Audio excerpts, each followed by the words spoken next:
Metropolis did not go quiet all at once. It started with a flicker. A row of streetlights blinked like tired eyes. Then the lights died in a clean line down the block. Traffic signals went dark. Billboards cut out mid-ad. Phones in people's hands went to black screens at the same time. For a half-second, the city held its breath. Then the horns started. People shouted. A bus swerved near an intersection as cars drifted into each other like blind animals. On a rooftop 2 streets away, Annie January felt the blackout before she saw it. It wasn't just darkness. It was the sudden missing hum. The air felt wrong, like someone pulled a plug on the whole city. Annie's boots scraped gravel as she moved to the ledge. Her shoulders were tense. Her jaw was tight. She scanned for cameras first, the way she always did now. Old habits. Survival habits. She found none. That did not calm her down. A cold pressure crawled behind her eyes. Her stomach turned. The roof beneath her feet shimmered like heat waves, except it wasn't heat. It was like the world was bending. "No," she whispered, because she had felt this kind of wrong before. Not exactly like this, but close enough. The air split open above her. A bright cut of gold-white light tore across the sky, wide as a doorway. Wind slammed down. Her ears popped. Annie did not have time to run. She fell through it. The rooftop hit her hard. She rolled, shoulder to hip, and came up on one knee with her hands up, ready to blast. Her eyes were already searching. Her breathing was fast but controlled. The light in the sky snapped shut like a mouth. Below her, Metropolis was a mess. The blackout spread another block. A transformer sparked and died. People pointed up at her rooftop, then down at their dead phones, then back up again like they could not decide what was more real. Annie stood slowly. Her head throbbed. Her ears rang.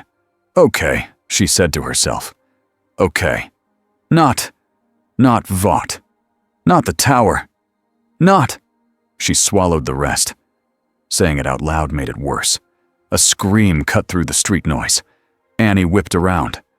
On an elevated bridge ramp, a bus had hit a dead signal, swerved, and smashed into a guardrail. The front half hung over open air. The back wheel spun with no grip. The whole thing creaked like it was deciding whether to fall. People inside pressed to the windows.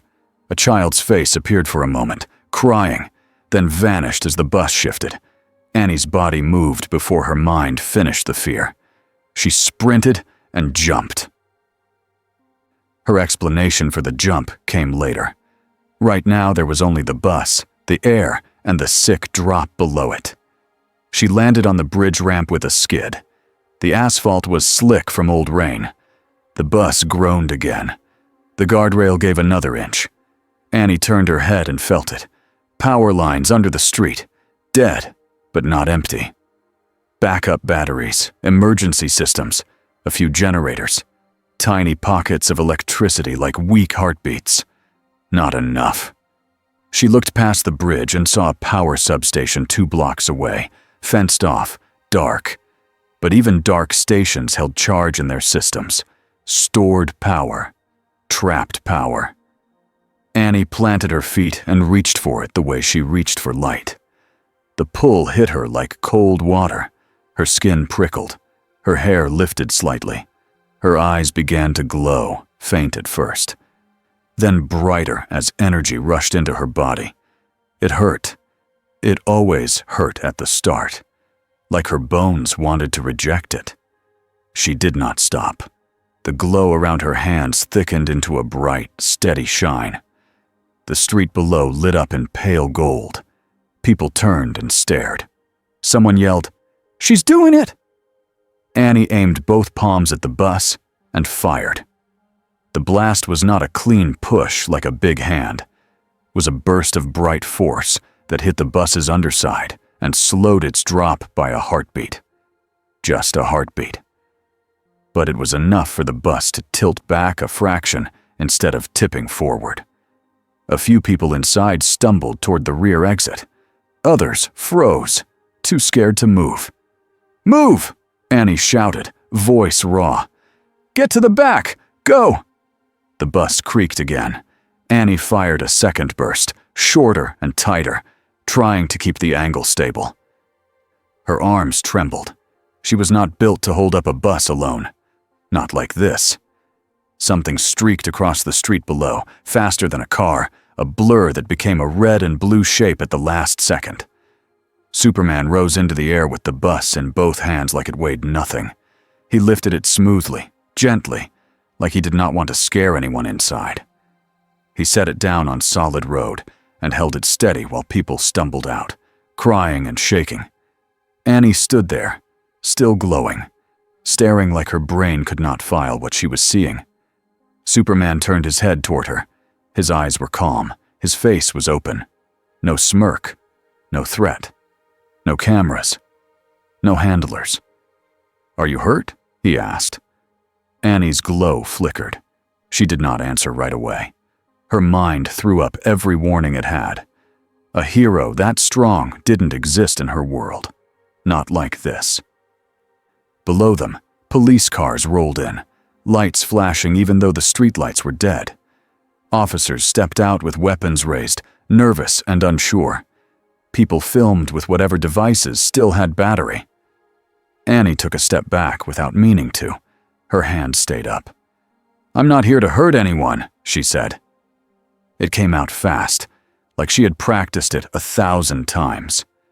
Superman drifted closer, slow and careful, hands open, as if he was approaching a frightened animal. "I believe you," he said, "but I need to know who you are." Annie's throat tightened. She glanced at the crowd, at the cops, at Superman's steady eyes, and then up at the place in the sky where the tear had been. There was nothing there now.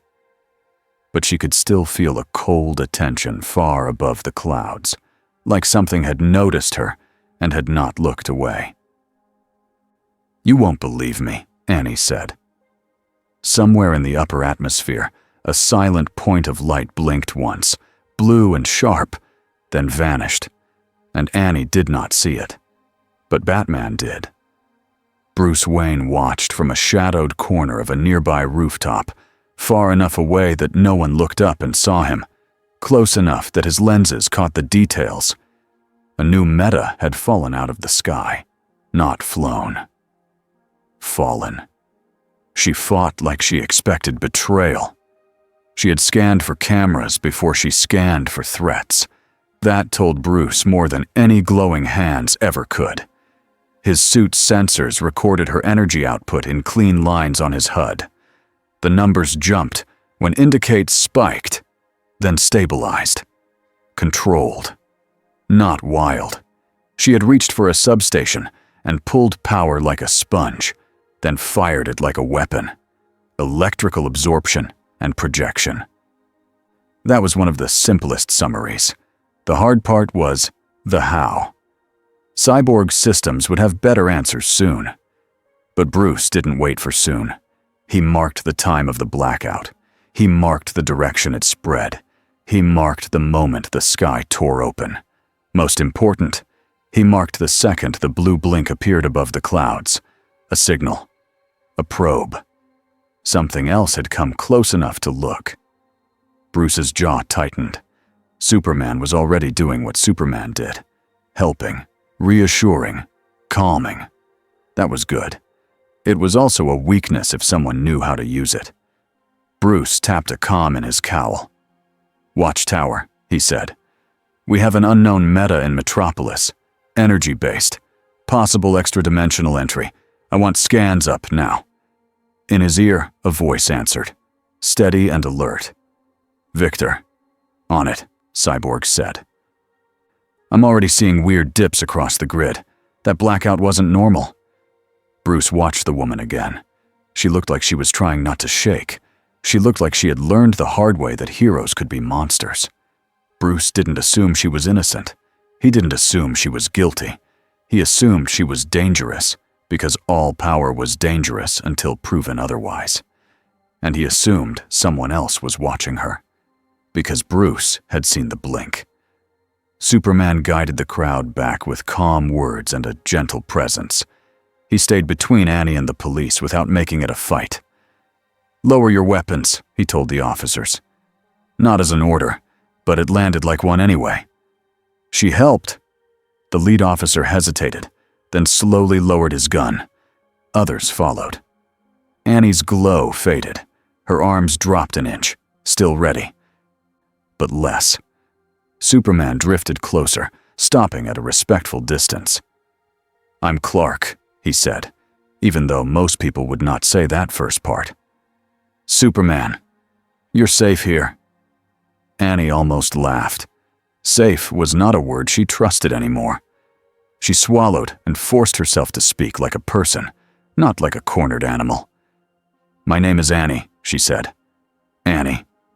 January."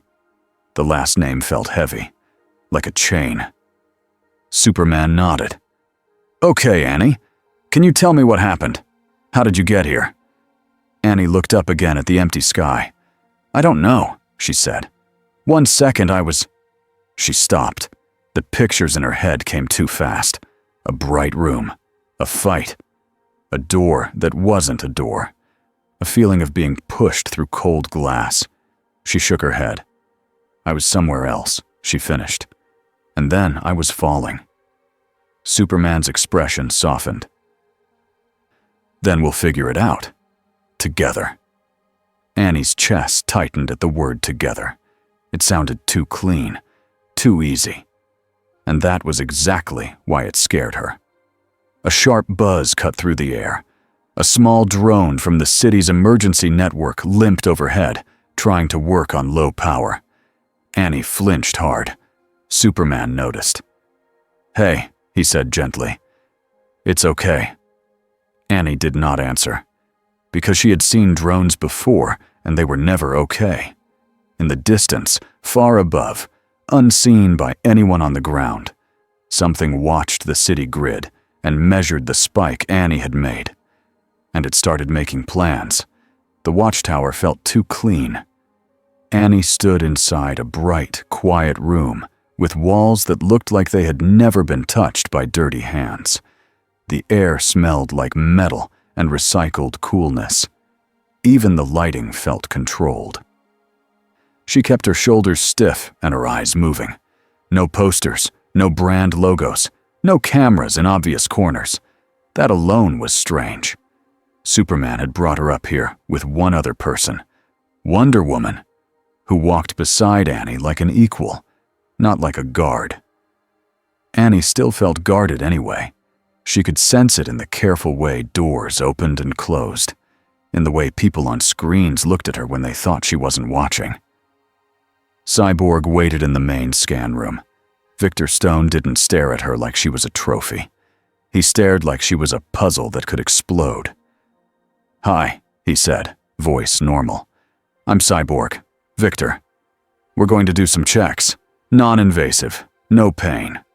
Annie's mouth went dry. "No tests," she said fast. "I'm not." Superman lifted a hand. "No one is trying to hurt you," he said. "But we need to make sure you're stable, that your body isn't reacting to being here." Annie wanted to say, "My whole life has been a reaction to being somewhere I didn't choose." She didn't. She kept it simple. "I don't consent to being strapped down." Wonder Woman's eyes met Annie's. "You won't be," Diana said. "I will stand here. If they try, I stop it." That promise had weight. Annie could feel it. Not because Diana was strong, though she clearly was, but because she meant it. Annie nodded once, still tense. "Fine. Quick." Victor tapped a panel. Soft lights moved across Annie's body like a slow sweep. Numbers flickered on screens. Graphs rose and fell. Victor frowned. "Okay," he said. "So, you're human." Annie almost snapped. "No kidding." But she held back. Victor continued. "But your energy pattern is off. Not sick. Not poison. Just altered. Like your cells learn to hold charge in a way they aren't supposed to. Annie's stomach turned. I was injected, she said before she could stop herself. Superman's face tightened. Injected with what? Annie hesitated, then forced the words out in clean beats, because long stories got used against you. A company made me, she said. They gave babies. A drug. It made us like this. Some powers. Some monsters. Diana's expression hardened. Anger. Controlled. Victor's voice dropped. A drug did that? Annie nodded once. Yeah. Superman's hands curled, then relaxed. He was careful with his anger. He always was. Was it voluntary? Superman asked. Annie's laugh came out sharp and humorless. I was a baby. For a moment, the room was silent except for soft hums and distant watchtower systems. Then a new voice cut in. Calm and low. Who was the company? Annie turned. Batman stood near the doorway like he had always been there. His cape didn't move. His face was half-shadowed even in bright light. Annie felt her skin crawl, not because of his suit, because of his eyes, because he looked like someone who had already decided the worst was possible and was prepared for it. Batman, Superman said, a warning and a greeting at the same time. Batman didn't take his eyes off Annie. If a group makes powered people, they have names, they have infrastructure, they have interests. Who? Annie's jaw set. Why? So you can plan how to kill me? Batman didn't blink. So I can plan how to stop anyone from using you. Annie's throat tightened again. The line sounded different than the threats she knew. It was still control, but it wasn't the same kind. Superman stepped between them just a little, not blocking, but easing pressure. Bruce, he said quietly, give her space. Batman's voice stayed steady. Space is for later. Annie's hands twitched. She didn't glow. Not yet. But she could feel the watchtower power system like a giant battery all around her. Victor cleared his throat. For the record, he said, trying to lighten it, this place has enough electricity to make you a walking sun. So, nobody wants you to panic. Annie glared at him. Victor raised his hands. I'm not judging. Just facts. The tension cracked a tiny bit. Superman's mouth twitched like he was trying not to smile. Annie hated that she almost smiled too. Batman finally looked down at a display in his hand, then back up. Your entry caused a blackout across 6 square miles, he said. That's either coincidence, or it's connected to you. I didn't do it on purpose, Annie said.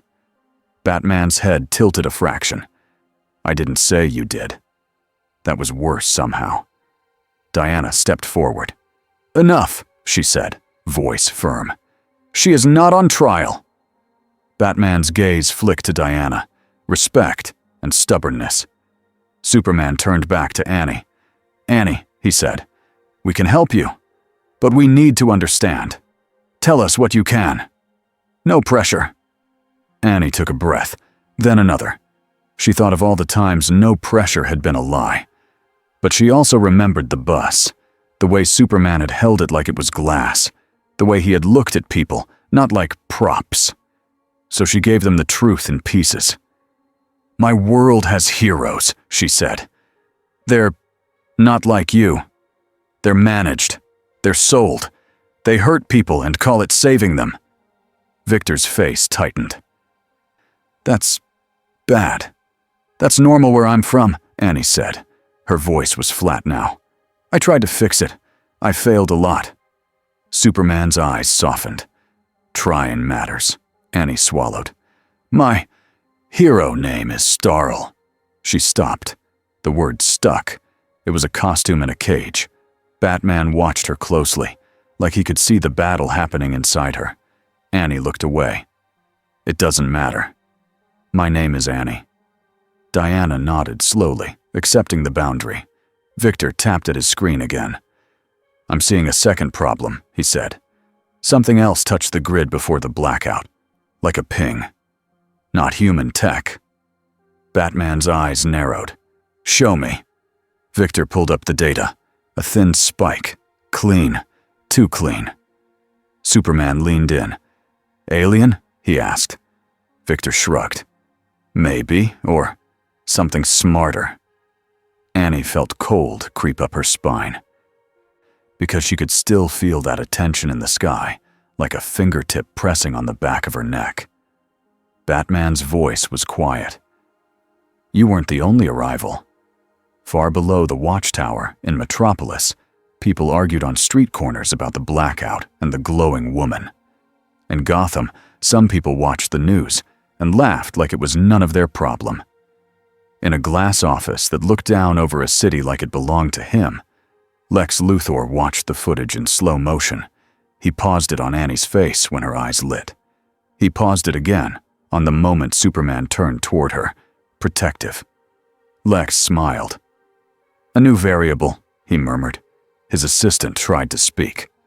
Lex held up one finger without looking away.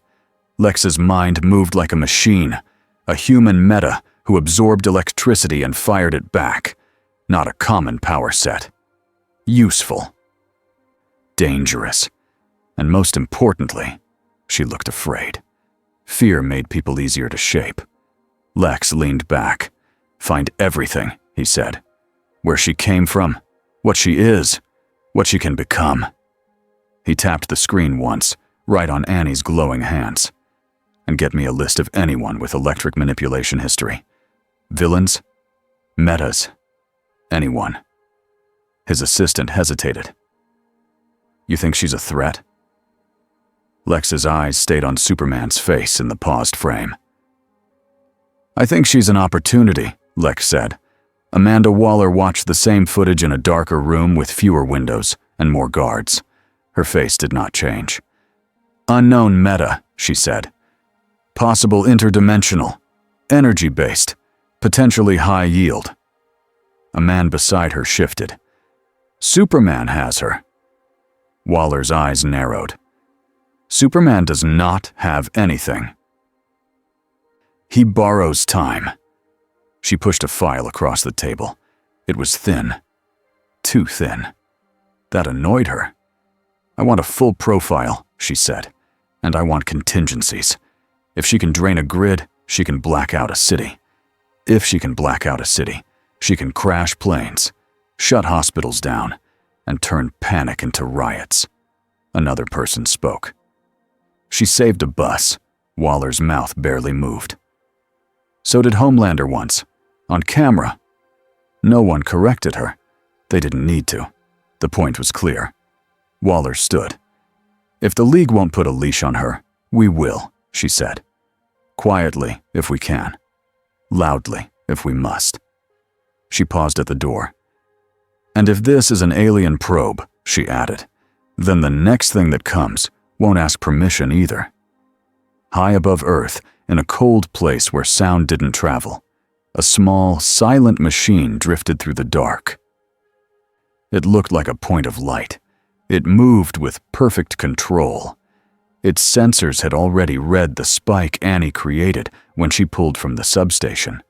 It had already marked the watchtower's systems, the planet's grid, the strength patterns of its defenders. It had already chosen a category for the anomaly. Not hero, not villain. Anomaly, keyed energy organism.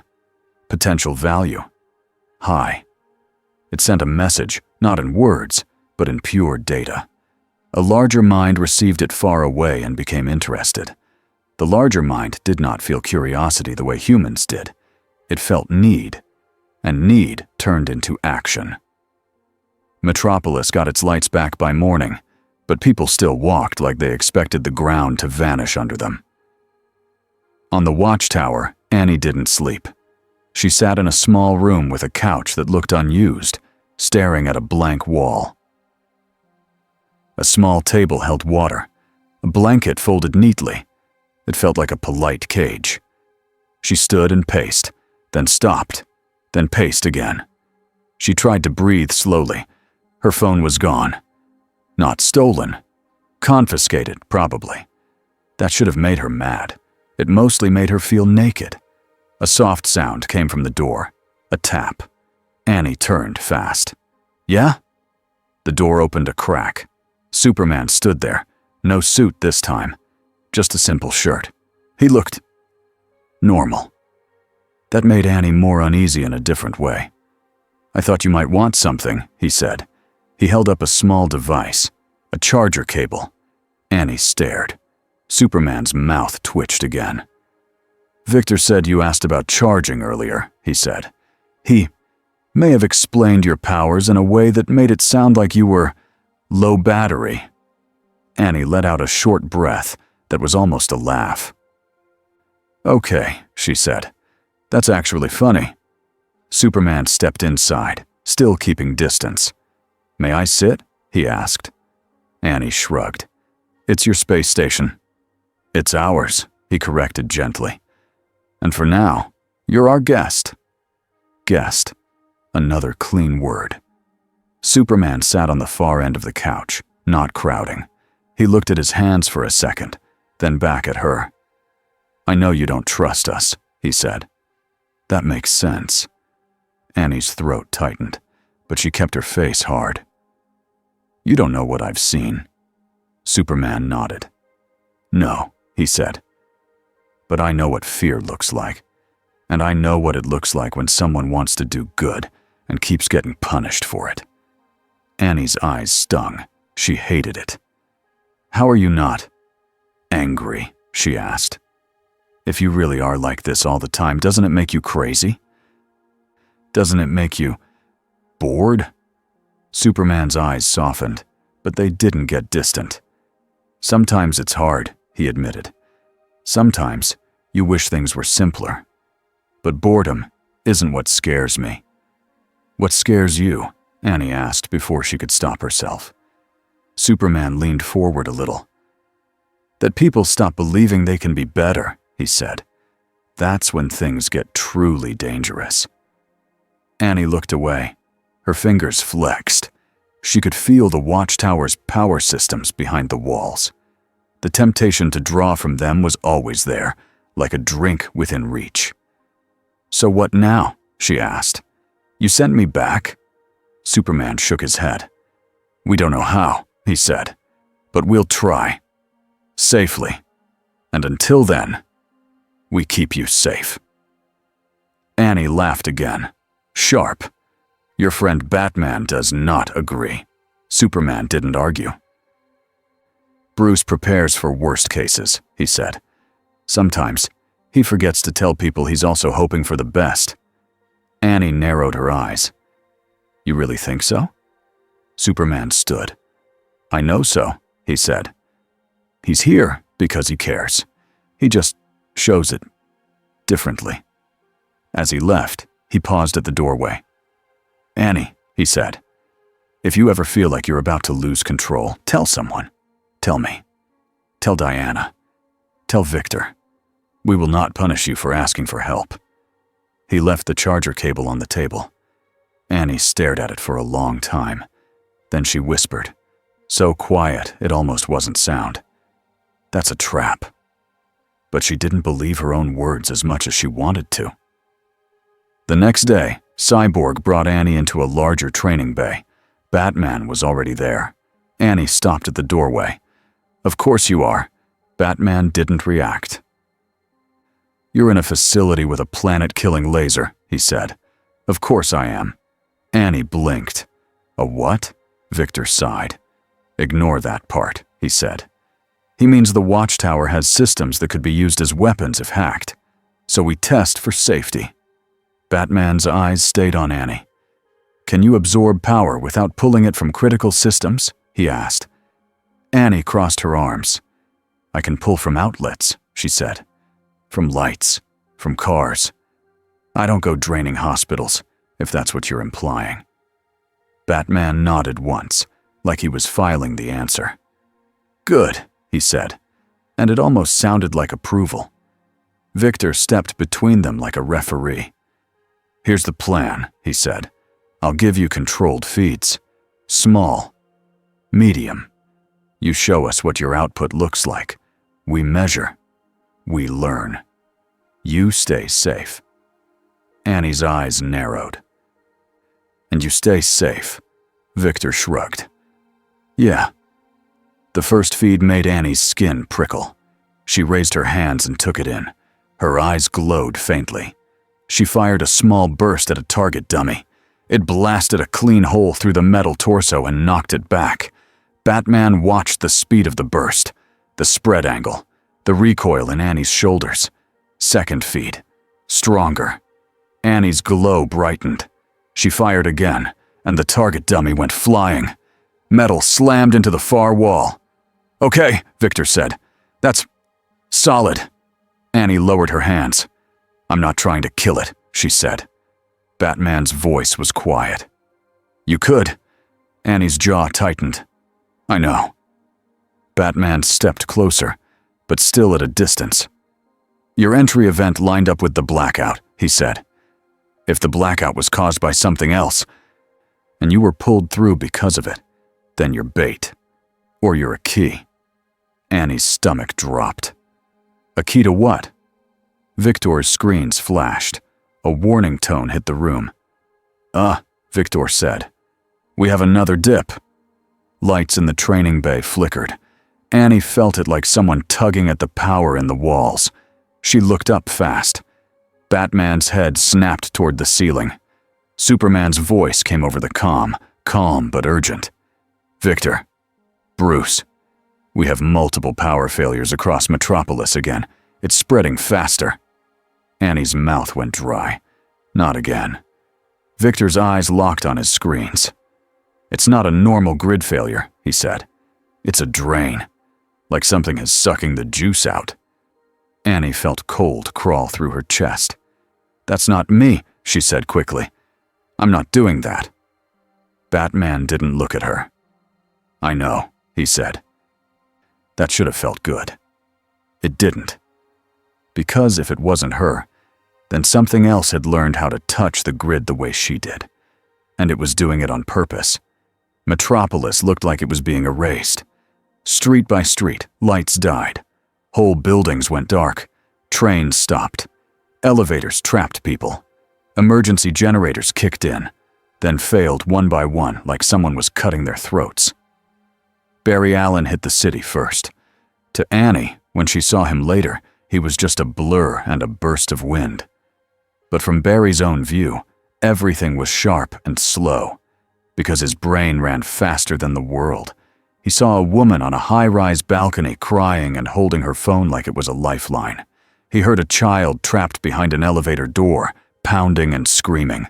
He heard 1,000 little panics, and did what he always did. He moved. Barry ran into a building, up the stairs, down the hall, and yanked elevator doors open with careful speed, so he didn't rip them off their tracks. He carried people out, 1, 2, 3 at a time, setting them down with gentle hands, then vanished again. He didn't have time to joke, not yet. Then he saw the first drone. It floated above an intersection like a silver beetle, smooth and silent, with no visible weapons. It pointed a thin blue beam at a power station door. The door didn't melt. The door unlocked, like the drone had the key. Barry's stomach sank. He'd fought aliens before. He'd fought weird things from beyond time. This felt worse because it felt organized. The drone split into 3 smaller units mid-air, like it could decide to be more than one thing. Barry skidded behind a concrete barrier and tapped his comm. "We've got visitors," he said, "and they are not here for autographs." Superman's voice answered instantly. "Where?" Barry looked up as more drones appeared. Not from the sky like ships. They just arrived, popping into place with little blue flashes like shortcuts through space. "Everywhere," Barry said. Annie arrived with Batman and Cyborg in a League transport so fast it made her ears pop again. As the craft broke over Metropolis, she saw the scale of it and felt sick. This wasn't a block blackout. This was a city-wide attack on the nervous system of modern life. Victor's voice was tight beside her. They're in the grid, he muttered. They're using our own systems, like roads. Batman was already moving, prepping gear, calm like he was built for chaos. Annie strapped in, then unstrapped before they even landed because she couldn't sit still. You said this place is safe, she snapped at no one in particular. Superman's voice came over the comm again. No one said that, he replied. And it wasn't a rebuke, it was honesty. They hit a rooftop landing. Annie jumped out into wind and dark. She felt the drones before she saw them. They were pulling power.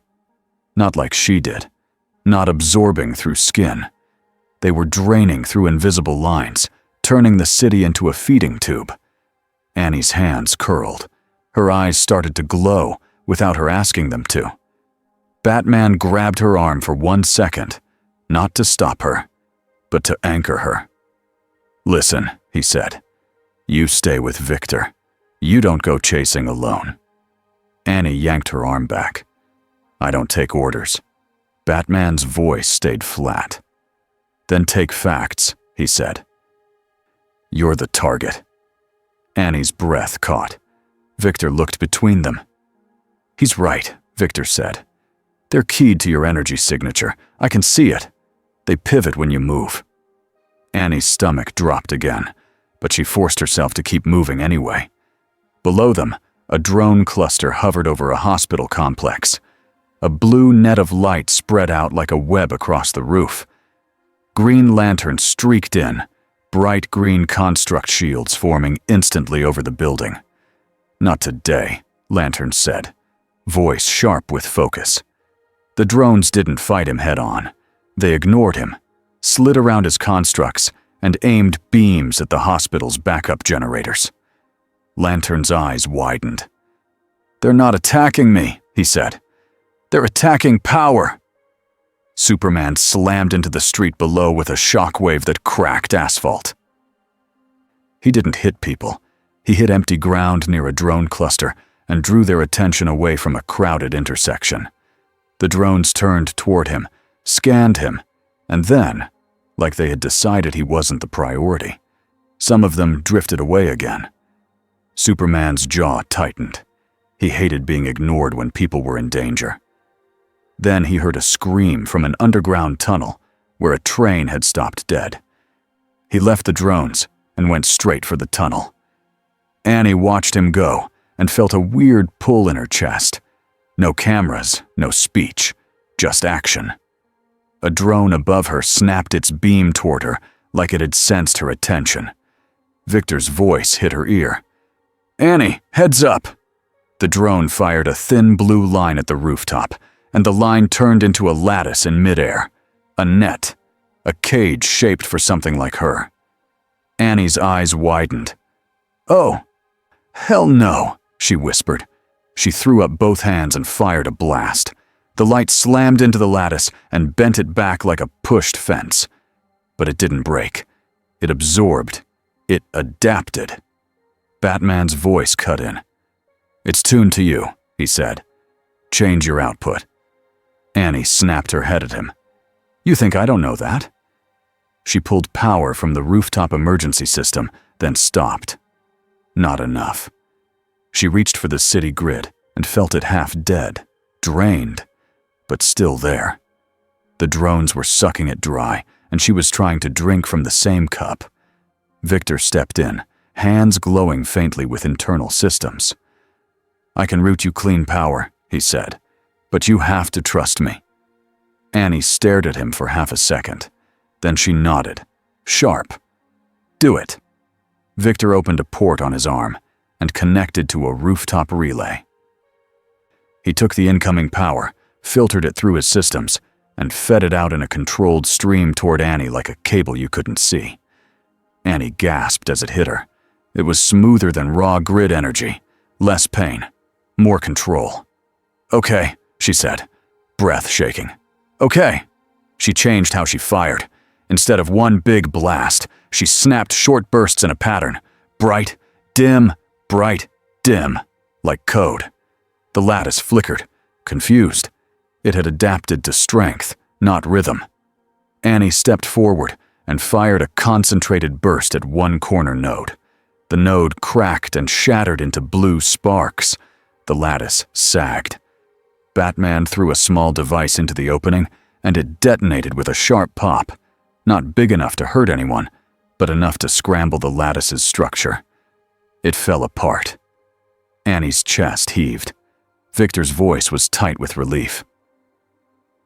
"Good," he said. "That worked." Annie didn't celebrate. She looked up and saw more drones arriving, popping into place like they were stepping through invisible doors, and all of them, for one brief moment, angled their bodies toward her, like eyes, like a hunt.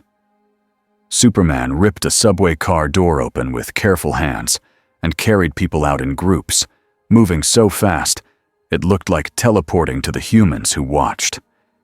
He set them down on the street and turned back toward the tunnel. Inside, the air was hot and stale. Sparks fell from overhead lines. A drone hovered near the tunnel's power control panel, blue beam already digging into the system like a needle. Superman's eyes narrowed. He didn't punch first. He reached out and crushed the drone in his hand like a soda can. The drone didn't explode. It dissolved into tiny cubes that tried to crawl away. Superman's face tightened with disgust. "No," he said, and heat vision flared. The cubes melted into slag. He heard Barry's voice in his ear. "These things are multiplying," Barry said. "Also, they just tried to hack traffic control. If they get it back online wrong, we'll have crashes everywhere." Superman lifted into the tunnel ceiling airspace and shot out of the entrance, scanning the city with super hearing and sight at once. He saw Wonder Woman fighting in the sky above a power plant, her lasso snapping around a drone and yanking it into her sword. He saw Green Lantern building a wide shield dome over a hospital as drones tried to drill through from below. He saw Batman on a rooftop, directing people away from collapsing power lines with a cold, controlled voice. Then he saw Annie. She was glowing brighter now, taking power from Cyborg's routed feed. She fired in tight pulses, not wild, not careless, and the drones responded to her like metal fish to blood and water. Superman's heart sank. She wasn't just caught in this. She was the reason it was here. He flew toward her fast, not to control her, to protect her. From Annie's view, the next few minutes felt like a storm where the lightning had rules. Drones came in waves. They didn't scream, they didn't taunt. They moved like clean machines, each one taking a job. Some drained power from the grid.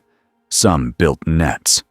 Some aimed blue beams at Annie and Victor, trying to cut them apart like scissors. Victor kept talking, voice steady even when his system strained. "Left, 2 drones, 1 high, 1 low," he said. "Don't go wide, go narrow." "They're learning your spread." Annie fired, tight and sharp. A drone dodged and clipped her shoulder with a blue beam. Pain lanced through her skin, not burning, not freezing. More like her nerves had been pinched from the inside. She stumbled. Batman caught her elbow for half a second, then released. "Stay upright," he said. "Focus." Annie snapped at him. "I am focusing." Batman didn't flinch. "Good," he said. "Keep doing it." That should have made her angrier. Instead, it made her feel steadier. Like he wasn't trying to win an argument. He was trying to keep her alive. A drone above them unfolded into a bigger unit. Its body opened like a flower, revealing a ring of blue light. The ring hummed. Victor's eyes widened. "That's a containment device," he said. "It's bigger than the last one." Annie's stomach dropped. "How many do they have?" Victor's jaw tightened. "As many as they need." The ring fired. A wide blue field dropped over the rooftop, sealing it like a dome. Annie felt it press against her skin, trying to map her, trying to pin her energy like a bug on a board. Her glow flickered. Fear hit hard and fast. Her body remembered labs, remembered lights, remembered being watched. For half a second, she wasn't on a watchtower rooftop. She was back in a place where people smiled and lied. Her breathing went shallow. Superman landed inside the dome with a boom that shook it. He didn't look at the dome first. He looked at Annie. "Annie," he said, voice calm and clear. "Look at me." She did, almost against her will. "You're here," he said. "You're not alone." Annie's throat tightened. "They're trying to take me," she whispered. "I know," Superman said. "They won't." Batman's voice cut in, practical. "Clark, that dome is tuned to her. If you hit it with brute force, it might squeeze tighter." Superman didn't argue. He trusted Bruce on things like that. Victor stepped forward, hands shaking slightly now. "I can break the dome's frequency," he said. "But I need time." "We don't have time," Annie said. The dome pressed harder. Her skin prickled. Her head throbbed. Superman looked up at the dome, then back at Annie. "Can you overload it?" he asked. Annie almost laughed again, panicked. "If I pull too much, I can blow myself up." Superman's voice stayed steady. "Then don't pull too much," he said. "Pull smart." Batman added, "Pulse it. Same trick as before. Make it chase a moving target." Annie stared at them. Two people who should not have agreed on anything were now giving her the same kind of solution. Her fear didn't vanish, but it changed shape. It became focus. "Victor," Annie said, voice shaking but firm. "Feed me. Controlled. Like before. Don't let me spike." Victor nodded hard. "Got it." He routed power again, cleaner and steadier. Annie raised her hands and fired short pulses into the dome. Not to break it, but to make it react. To make it keep adjusting, keep hunting, keep shifting. The dome flickered, its blue surface crawling with tiny ripples like it was thinking. Victor spoke fast. "It's adapting," he said. "Keep it busy. Keep it moving." Superman lifted off and pressed both palms to the dome from inside. Not punching, just holding, adding steady pressure where it wanted to tighten. Batman moved like a shadow, planting small devices at the dome's base nodes, each one timed and placed with care. Annie's pulses got faster, then slower, then faster again. Her arms burned. Sweat rolled down her back. Her eyes glowed so bright her vision washed white at the edges. "Come on," she whispered through clenched teeth. Victor shouted, "Now!" Batman triggered his devices. They didn't explode. They emitted a sharp, high-frequency burst that made the dome shiver like a startled animal. Annie fired one focused blast into the same node Batman had targeted earlier. The dome cracked. A blue line split across it. Air rushed in and out like a pressure release. Superman seized the opening and tore it wider with controlled strength, careful not to snap it shut on Annie's energy. The dome collapsed into floating cubes. The cubes tried to scatter. Barry appeared like a lightning blink and scooped a cluster into a containment capsule before they could vanish. "Gotcha," he muttered, not even smiling. The rooftop air finally felt normal again. Annie's glow faded to a dull ember. She sagged slightly. Superman steadied her without grabbing. "You did it," he said. Annie's breath came in broken pools. "They're not done," she said. "No," Batman agreed. "They got what they came for." Annie looked at him, confusion and anger mixing. "They didn't get me." Batman's eyes stayed cold, but his voice was honest. "They didn't need to," he said. "They needed data." Victor's screens flashed again. His face went pale. "They pulled a scan burst right before the dome broke," he said. "A full profile of her energy pattern." Annie's stomach dropped so hard she thought she might throw up. Superman's jaw tightened. "Who are they?" he demanded. Victor swallowed. "I don't have a name yet," he said. "But I have a signature. It's clean. Too clean. Like a collector."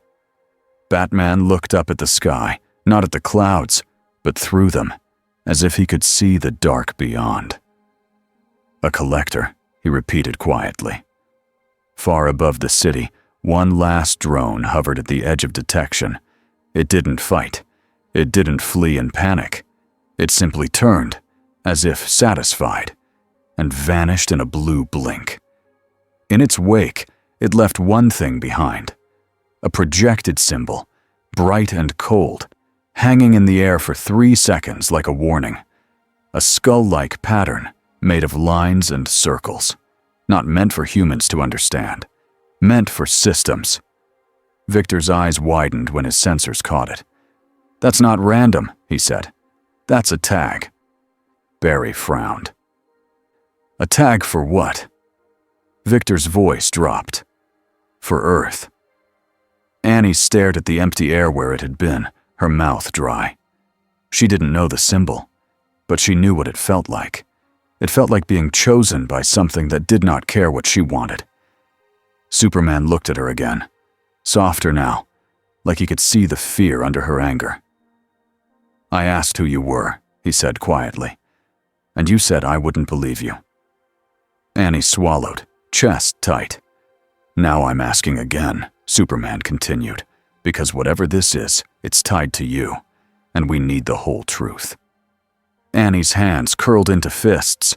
She looked at Batman, at Cyborg, at Flash, at the city below, half-lit and scared.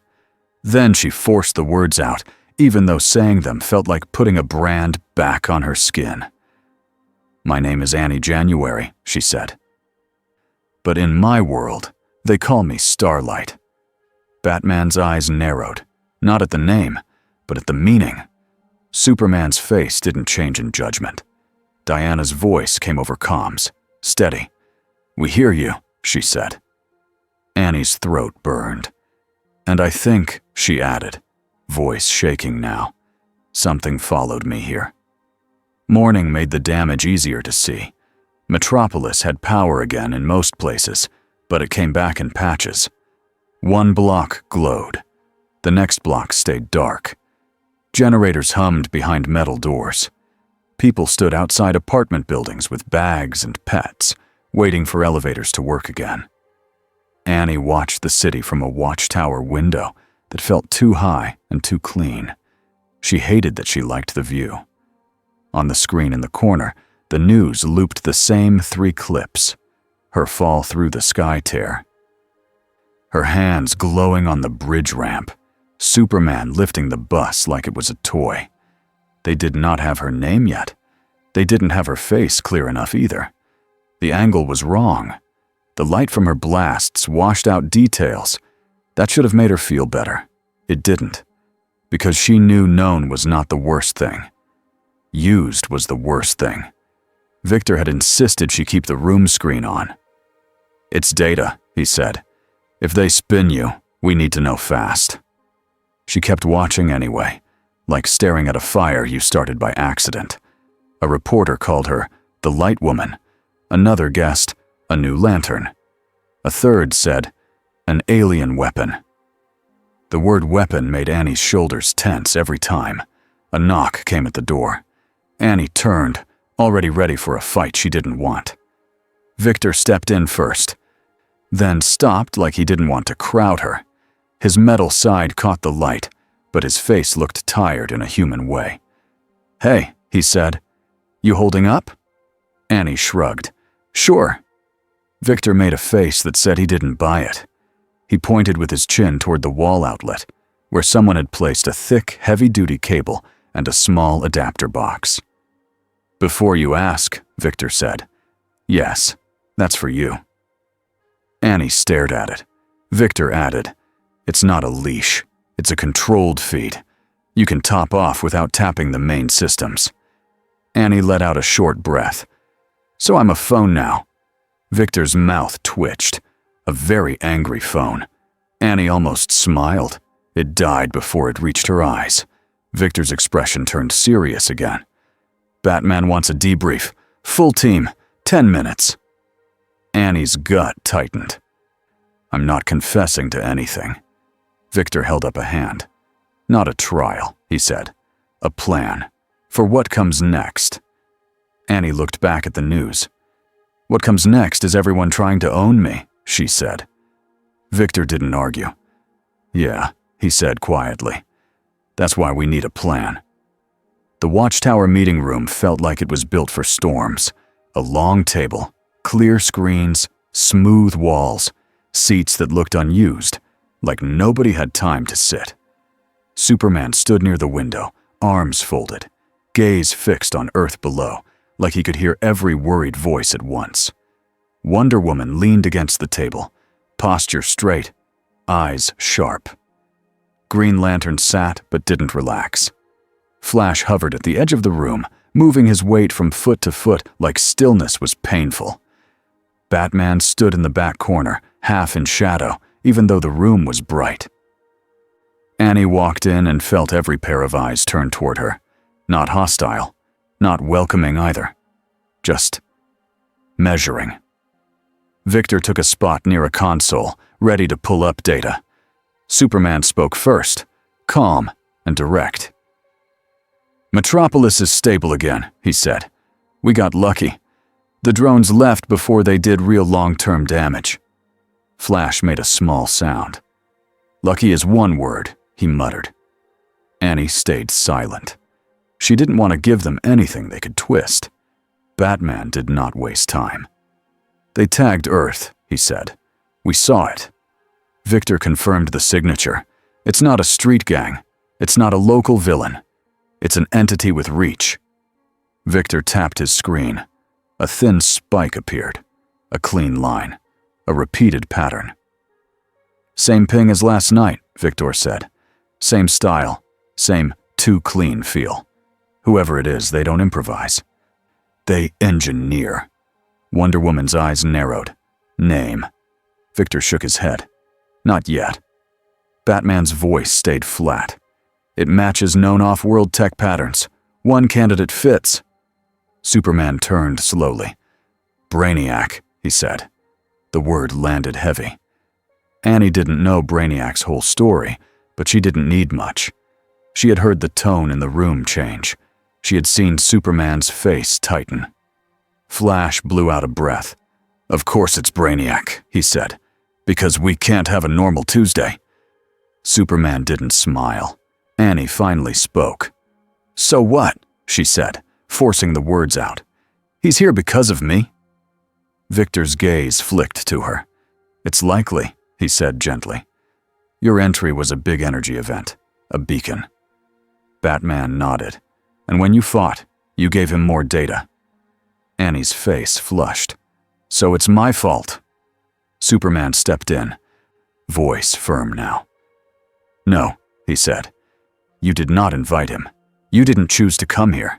And you fought to save people. That matters. Annie's throat tightened anyway.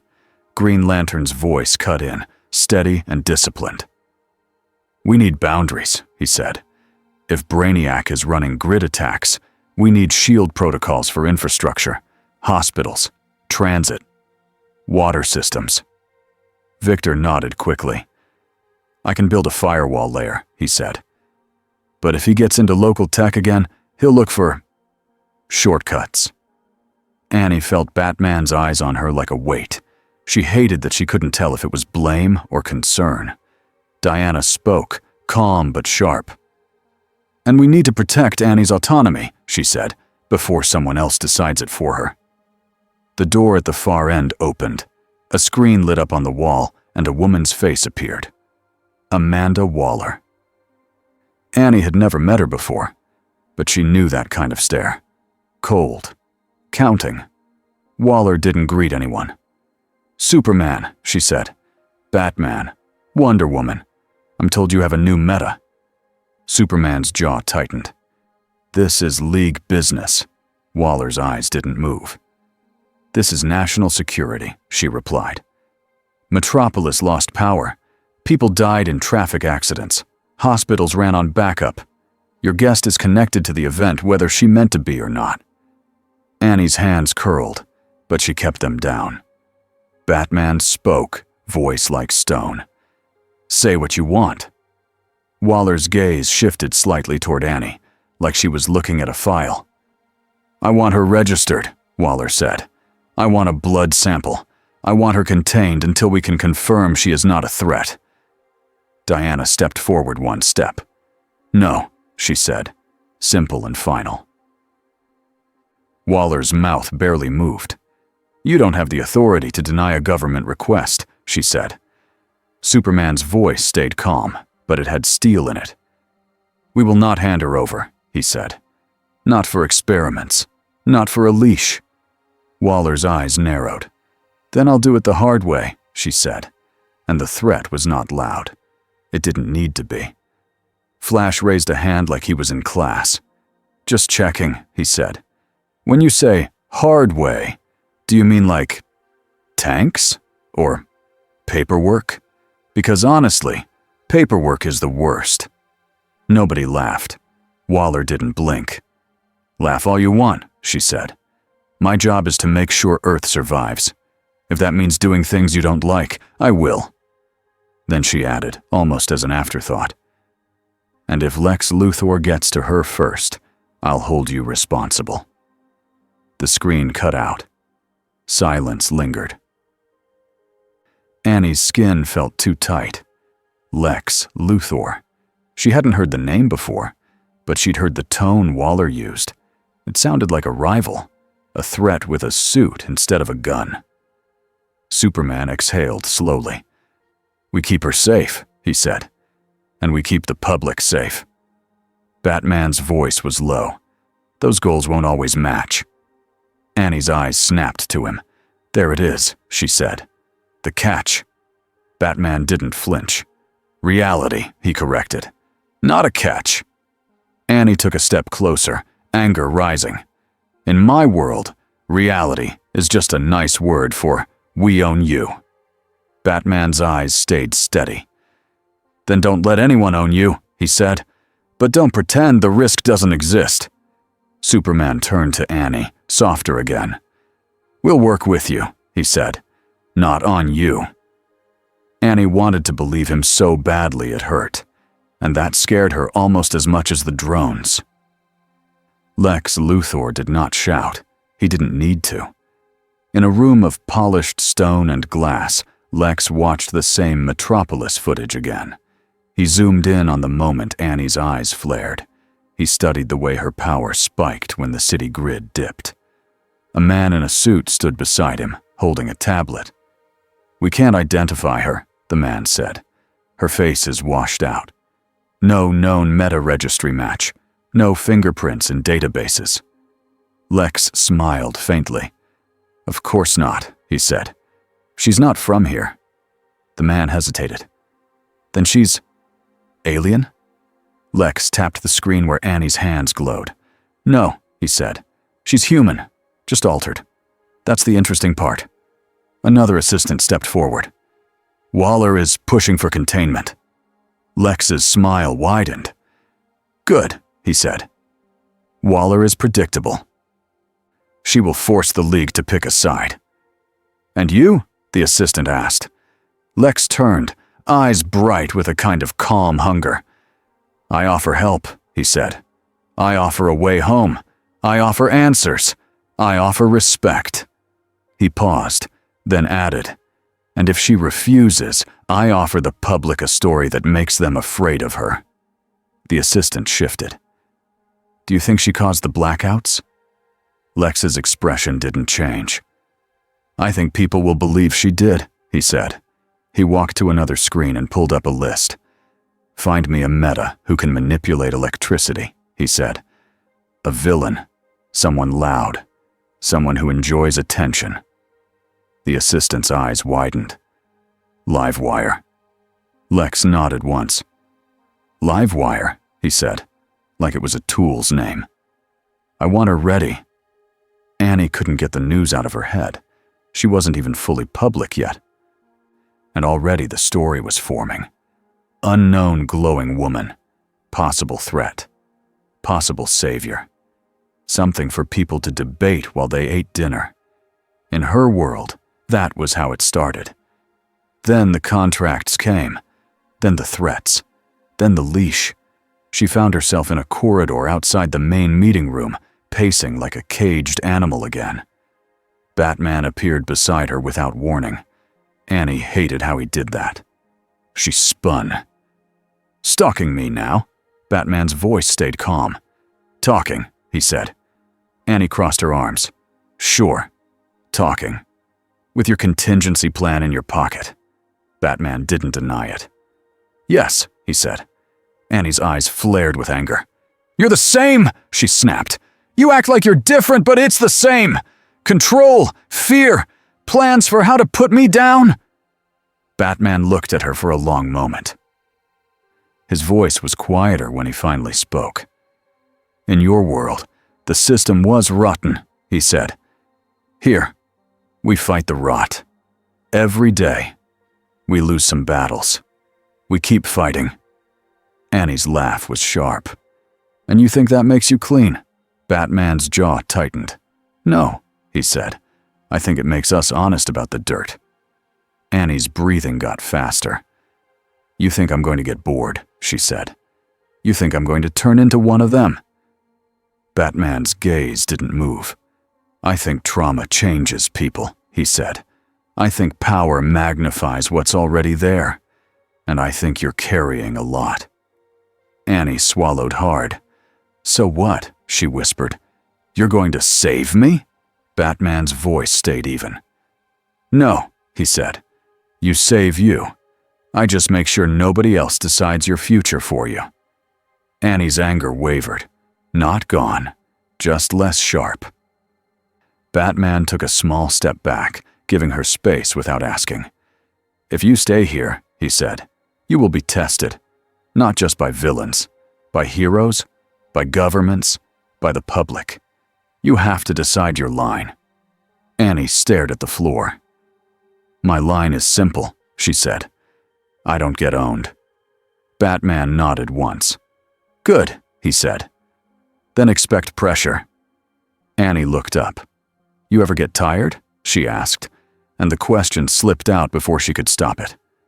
Batman didn't answer right away. When he did, it was flat. "Yes," he said. "And then I get up anyway." Annie hated that she understood that. Batman's calm chirped once, a quiet alert. He looked down at his wrist screen. His eyes narrowed. He looked at Annie. "Someone is trying to reach you," he said. Annie's stomach dropped. "Who?" Batman's voice was low. "Not us," he said. "Not the League." Victor's voice came over the hallway speakers. "Annie," Victor said, urgent. "Don't touch any personal devices. Don't plug into anything. Someone just spoofed a Watchtower access request using your energy signature." Annie's skin went cold. Spoofed. That meant fake. That meant someone was wearing her like a mask. Batman's eyes hardened. "It's getting personal," he said. Lois Lane didn't ask Annie to trust her. She asked Annie to talk. They met in a small room on the Watchtower that didn't feel like a lab. It had a table, 2 chairs, and a window that showed Earth like a blue marble. No cameras in the corners, at least none Annie could spot. Lois sat first, not trying to dominate the space. She wore simple clothes, not armor, and she looked Annie in the eye like a person. "I'm Lois," she said. "I'm a reporter." Annie's shoulders tensed. "Of course you are," she said. Lois nodded like she expected that. "You've been hurt by people who use stories," she said. "I get it." Annie didn't answer. Lois leaned forward slightly. "I'm not here to sell you," she said. "I'm here because if the wrong people tell your story first, you lose control forever." That hit Annie like a punch because it was true. Lois continued. "I don't need your whole life," she said. "I need one thing. What do you want?" Annie stared at her, throat tight. No one asked that. Not in her world. Not in her life. "What I want," Annie repeated, voice small. Lois nodded. Yes. Annie looked away at Earth. I want, she said slowly, to do good without being used. I want to stop being a product. Lois's eyes softened, but her tone stayed practical.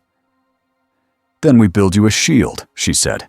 Not a cage, a shield, information, allies, truth. Annie swallowed. Truth doesn't stop bullets. Lois didn't flinch. No, she said, but it stops lies from becoming laws. Annie stared at her. Lois took out a small notebook and placed it on the table. No phone, no tablet. Paper. I don't record people without consent, Lois said. I take notes. You can read them after. Annie's chest tightened again. I don't know if I can trust you, Annie admitted. Lois nodded once. That's fine, she said. We start with something small. You tell me what you're comfortable with, and we plan for the rest. Annie breathed in slowly. For the first time since she fell through the sky, she felt like she wasn't just reacting. She felt like she could act. Far away, in cold dark, a mind that didn't sleep watched the new data. Brainiac's probe had tasted Earth's systems. It had tasted the Watchtower's defenses. It had tasted the anomaly's energy pattern. It did not feel anger when it failed to capture the anomaly. It felt refinement. It adjusted. Brute capture had failed. The anomaly fought in bursts. The defenders adapted quickly. Direct methods triggered response. So Brainiac prepared a cleaner approach. It studied human behavior patterns, desire, fear, isolation. It didn't need to crash every city. It only needed to make the anomaly come to it. A message formed in its system. Simple words, simple bait, a human-shaped offer. It sent the offer through 1,000 tiny cracks and networks, and waited. Annie sat in her room again that night, staring at the outlet and the controlled feed cable. Victor had joked, but there was truth in it. She was running low. She hadn't pulled much since the fight. She didn't want to, not here, not in a place that could become a weapon if someone hacked it. Her phone was still gone. So when the small screen on the wall flickered, just once, Annie froze. The Watchtower screen wasn't supposed to do that. A single line of text appeared, black on white. We can send you home. Annie's blood went cold. She stood so fast the chair scraped. Her eyes flicked to the doorway. No one there. The message changed. Tell no one. Her heart pounded hard enough to hurt. This was a trap. Every part of her screamed it. But another part whispered, quiet and desperate. Home. The screen blinked again. Meet at Gotham. Midnight. Power Station 17. Annie's hands shook. She turned away from the screen and pressed her palms to her eyes, like she could crush the thought. She hated that the offer worked, even for 1 second, because it meant she still wanted something. And that meant someone could pull her with it. Annie stepped into the hallway and walked fast, not running, because running would look like guilt. She found Victor first, then Superman, then Batman. She didn't tell them she had almost believed it. She only said, voice tight, "Someone is trying to bait me." Batman's eyes narrowed. "Gotham," he said at once, like he already knew. Annie blinked. How? Batman didn't answer the question. "That's where we go next," he said. Superman's voice was gentle. "Not alone," he said. Annie swallowed.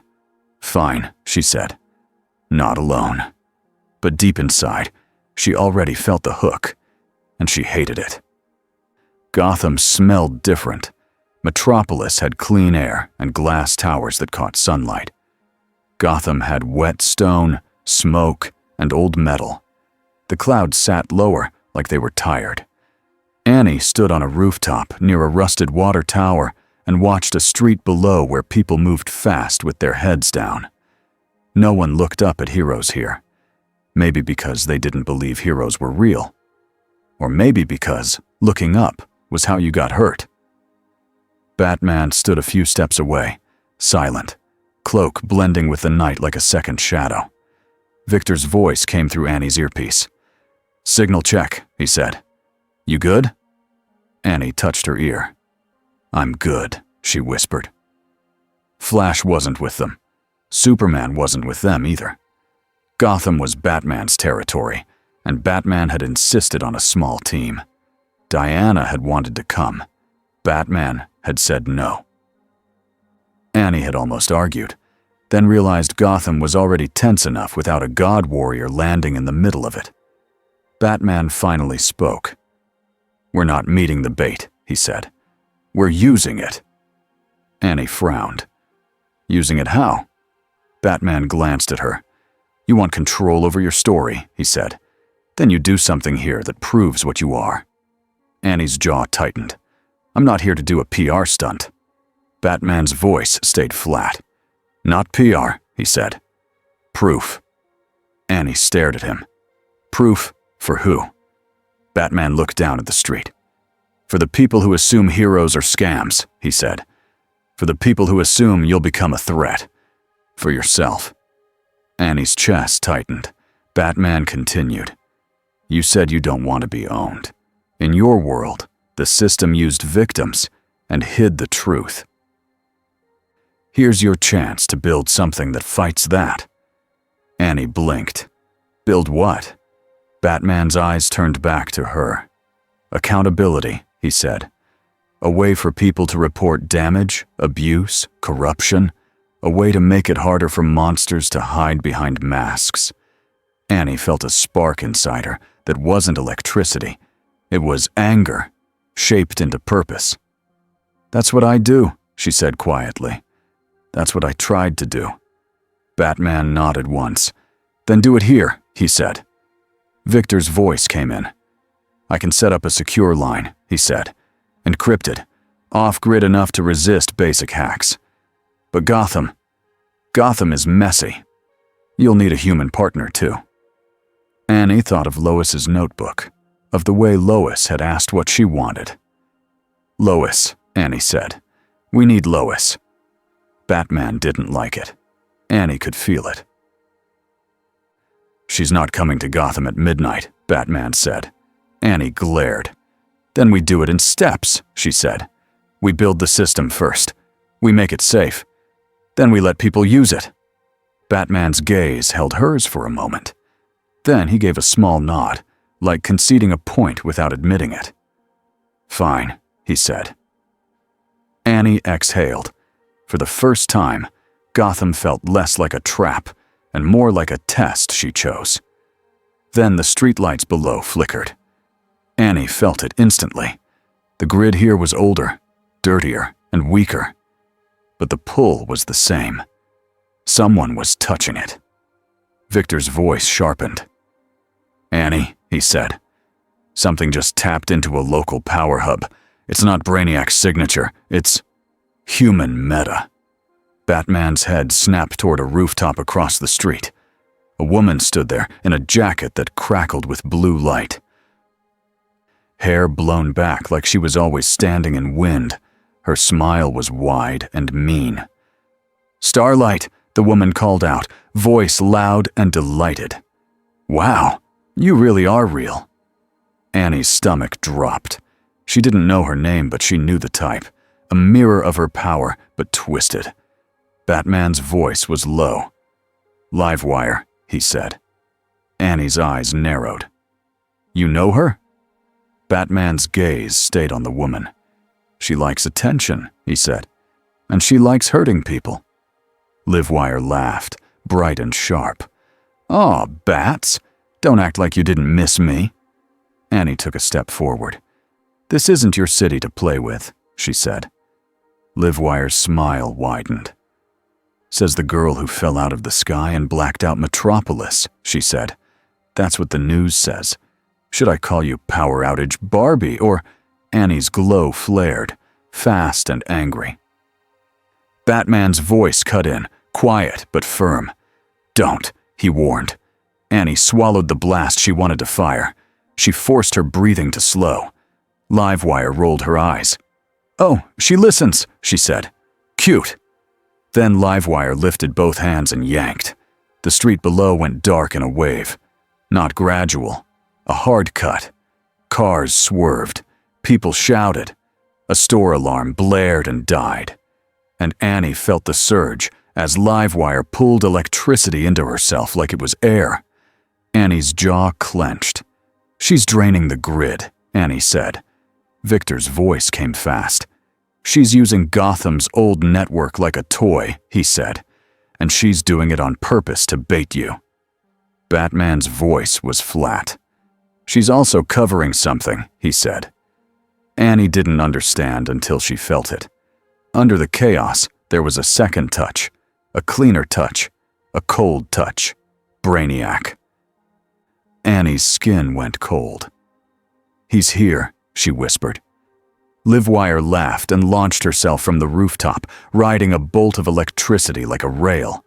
She landed on a lamppost in the middle of the street with no fear, glowing blue. Civilians screamed and ran. Livewire threw a crackling blast into the air, not aiming at Annie, but at the power station 2 blocks away. A transformer exploded. Sparks rained down. Panic spread like a fire. Annie's chest tightened. This was the worst kind of fight. Not about winning, about not hurting people while you tried. Annie jumped off the rooftop. Batman moved at the same time, not flying, but grappling down into the chaos with practiced speed. Annie landed in the street and felt 100 eyes on her, even in the dark. Phone screens lit faces in pale squares. People filmed. Even here, even in Gotham. Someone always filmed. Livewire hovered above, smiling like the world was a stage. "Come on, Starlight," she called. "Show them what you do." Annie's hands shook, but she lifted them anyway. She reached for nearby power and stopped herself. A hospital was 2 streets away. She could feel it. A weak backup generator, fighting to keep the lights on. If Annie pulled hard, she could knock it out. She clenched her teeth. "No," she whispered. "Not there." She pulled from a different source instead. Street-level batteries, dead car systems with leftover charge. The broken transformers stored energy spilling into the air like a leak. It wasn't clean. It wasn't much. But it was hers to take without killing someone else's chance to live. Annie's eyes glowed faint gold. Livewire fired first. A bright blue spear aimed at Annie's chest. Annie dove sideways behind a bus stop shelter. The blast ripped it apart in a shower of glass. Batman appeared near a group of civilians and shoved them behind a concrete divider. Voice sharp. "Move! Down! Stay down!" Annie popped up and fired a tight burst at Livewire's shoulder. The light hit. Livewire spun back, more surprised than hurt. "Ooh," Livewire said, grinning. "Okay, you're not just a flashlight." Annie didn't answer. She moved. She kept moving, because standing still meant someone else got hit. Livewire rose higher and threw a wide blast toward the street, aiming to scatter people and make Annie choose. Annie saw it and felt time slow in that awful way it does when you can't stop what's coming. She didn't have Superman's speed. She didn't have Green Lantern's instant shields. She had one thing: a blast. She fired upward. Not at Livewire, but at the blast itself, colliding her light with Livewire's electricity. The impact exploded in the air, a bright flash that lit Gotham for one clean second like daylight. People screamed again, but they weren't hit. Annie's arms burned. Livewire clapped, actually clapped. "Protective," she sang. "That's your thing, huh?" Annie's voice came out tight. "Stop using the city," she said. Livewire's smile twisted. "Stop being so serious," she replied. "This is fun." Annie's eyes narrowed, and then she felt the second trap tighten. The power station Lex's message had named, Power Station 17, was pulling more power than it should. Not just from Gotham, from somewhere deeper. Victor's voice cracked in her ear. "There's a foreign signal riding the grid," he said. "It's hiding under Livewire's chaos." "Annie!" Batman's voice cut in. "He's tagging you through the city," Batman said. Annie's breath caught. "How?" Victor answered fast. "Every time Livewire pulls, the system reroutes," he said. "The alien signal is piggybacking on those reroutes. It's trying to map your energy through the flow." Annie felt sick. They weren't just fighting her. They were turning her morality into a weakness. If she held back to protect civilians, Livewire could keep yanking power, and Brainiac could keep riding the noise. If Annie went full force, people might die. Livewire drifted closer, eyes bright with cruel joy. "You feel it, don't you?" she said. "The whole city singing." Annie's hands trembled. Batman's voice was sharp. "Annie," he said, "look at me." Annie turned her head and saw him in the street, cape torn at one edge from a blast, but steady. Batman pointed at Livewire, then to the power station's direction. 2 taps. A plan. "Don't beat her," Batman said. "Redirect her." Annie blinked. "What?" Batman's voice was fast now, tactical. "She wants you to react," he said. "So don't. Make her chase what she wants most." Annie stared at him. "Attention," she whispered. Batman nodded once. "Give it," he said. "But control it." Annie understood. She raised her hands and fired a bright, clean burst straight up into the cloud cover. It wasn't aimed at Livewire. It was a flare, a signal, a statement. The whole street lit gold. People gasped, phones lifted, eyes turned. Livewire's smile widened like she couldn't help herself. "Yes!" she shouted, thrilled. Annie took a step back, then another, moving in the direction she wanted Livewire to follow. Livewire followed, like a shark that smelled blood. Batman moved the other way, toward Power Station 17. Victor's voice snapped. "Bruce, be careful," he said. "That station is the hook point." Batman didn't answer. He didn't need to. He slipped into the dark like he was built from it. Batman reached Power Station 17 and saw the problem immediately. The building looked normal from the outside. Old brick, rusted fences, warning signs that no one read. But the air around it felt wrong. His sensors caught a clean blue shimmer along the fence line. A field. A net you couldn't see unless you knew what to look for. Batman crouched behind a dumpster and watched. A small drone hovered inside the fence, almost invisible in the dark. Not one of the loud street drones from Metropolis. This one was smaller, cleaner, smarter. It wasn't draining power. It was writing something into it. A tag. Batman's jaw tightened. He pulled a small device from his belt. Not a bomb. A disruptor tuned to scramble signals. Victor's voice hit his ear, low and urgent. "Bruce," Victor said, "that tag is linking to Annie's energy pattern. If it completes, Brainiac can track her anywhere on Earth's grid." Batman's eyes narrowed. "Then it won't complete," he said. He threw the disruptor low. It stuck to the fence and started pulsing. The blue shimmer flickered. The drone turned instantly, like it felt the interference. Batman moved. He vaulted the fence in one clean motion, landed and rolled. He came up with a batarang already in hand. He didn't throw it at the drone's body. He threw it at the power conduit node the drone was using. The batarang hit and embedded. It discharged a sharp, controlled burst. The conduit sparked. The drone froze mid-air for half a second. That was enough. Batman sprinted forward and slammed a second device onto the drone's underside. A clamp. The drone buzzed and tried to blink away. It failed. Batman's eyes narrowed. "Got you," he muttered. Victor's voice came fast. "Good," he said. "Now get out. If it can't finish the tag, it'll try another route." Batman's gaze flicked to the station's main door. It was unlocking. Not from his hack. From inside. Batman's stomach dropped. The drone wasn't alone. He grabbed the clamped drone and launched a grappling line back over the fence, moving before whatever was inside could step out. Behind him, the station door opened a crack. A thin blue light spilled out like a blade.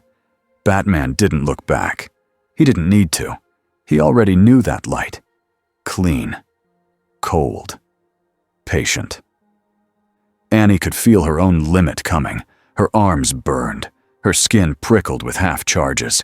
Her vision blurred at the edges every time she pulled too hard. Livewire danced through the air like she didn't feel fatigue at all. She was feeding on Gotham. That made her strong. Annie refused to do the same. She fired in bursts, tight and timed, trying to keep Livewire engaged while pulling her away from crowded streets. Livewire laughed every time Annie blocked a blast meant for civilians. "You're so noble," she mocked. "It's adorable." Annie's teeth clenched. She didn't answer. She didn't give Livewire the satisfaction. A blast clipped Annie's side. Pain shot through her ribs. She stumbled, caught herself, and kept moving. A man in the dark yelled, "Leave her alone!" and threw a bottle at Livewire. The bottle did nothing. It exploded in light. But the fact that someone had shouted for Annie at all made her chest tighten. Gotham didn't cheer. Gotham didn't trust. And someone had still tried. Livewire's head tilted. "Aw," she said, looking at the man. "That's sweet." She aimed a bolt at him. Annie's fear snapped into motion. She fired a burst that hit the bolt midair and knocked it sideways into a wall. The wall cracked. The man lived. Annie's breath shook. Livewire pouted. "Always ruining my fun," she said. Then Livewire lifted both hands and yanked again, harder this time. Annie felt the whole street's power tug, like a muscle being pulled from bone. Somewhere, a hospital generator stuttered. Annie's eyes widened. "Stop!" she shouted. Livewire grinned. "Make me!" Annie's glow flared bright gold, stronger than before, because she couldn't let the generator die. Victor's voice hit her ear. "Annie, don't spike," he warned. "If you spike, you'll light up the tag route again." Annie swallowed hard. She forced herself to shape the power instead of exploding it. She reached toward Livewire's pull, not to steal power from the city, but to interrupt the flow. It was like trying to grab a rope someone else was yanking and change its angle. Annie clenched her hands, focused hard, and pushed her light into the path Livewire was using. The flow stuttered. Livewire's eyes widened. "Oh," she said, surprised. "You can do that?" Annie's voice came out tight. "You don't get to kill people for fun," she said. Livewire's grin returned, sharper. "Says who?" she asked. A grappling line shot across the street and wrapped Livewire's ankle. Batman yanked. Livewire dropped out of the air with a startled curse and hit the ground hard. Batman was on her instantly, not trying to knock her out with a fistfight. He slapped a dampener cuff onto her wrist, tech designed to disrupt her electrical manipulation. Livewire snarled. "Seriously?" she spat. "Toys again?" Batman's voice was flat. "You like attention," he said. "Here, enjoy jail." Livewire's eyes flicked past him to Annie. "You think this is over?" she called, voice bright with nasty delight. "He already got what he wanted." Annie's stomach dropped. Batman's head turned sharply. "Victor," he snapped. "Status." Victor's voice came fast and tense. "The tag attempt failed at Station 17, he said. Bruce disrupted it. But there was a second pathway, through Livewire's pull cycles. It didn't complete. But it grabbed partial mapping." Annie felt cold flood her body. Partial was enough for a start. Batman's eyes narrowed. "Who set Livewire on us?" he asked, though he already knew. Victor didn't hesitate.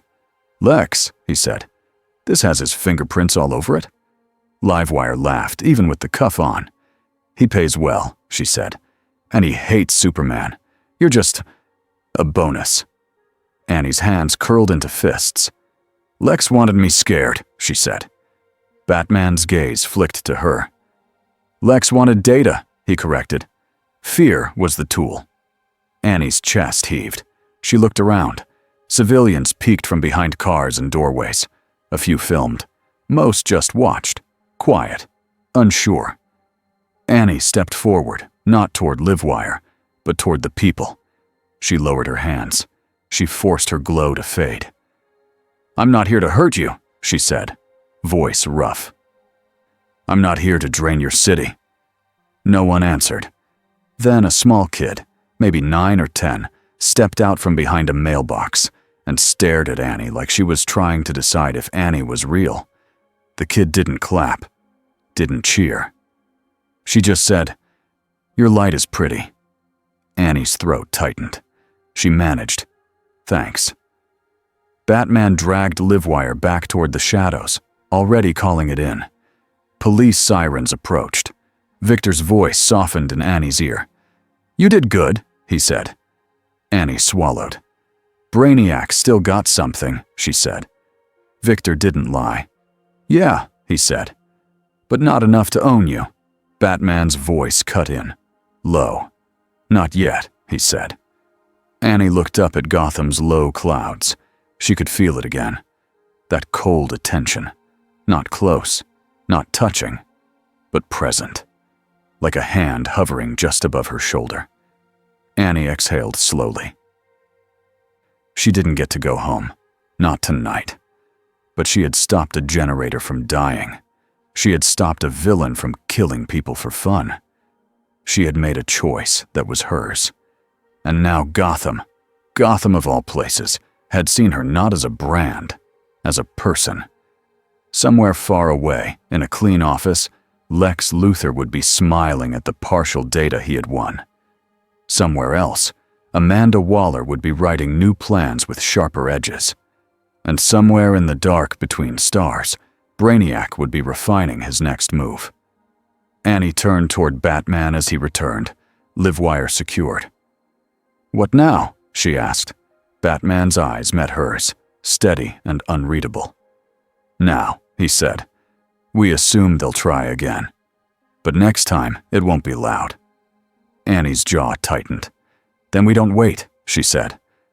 Batman studied her for a beat. Then he gave a single nod.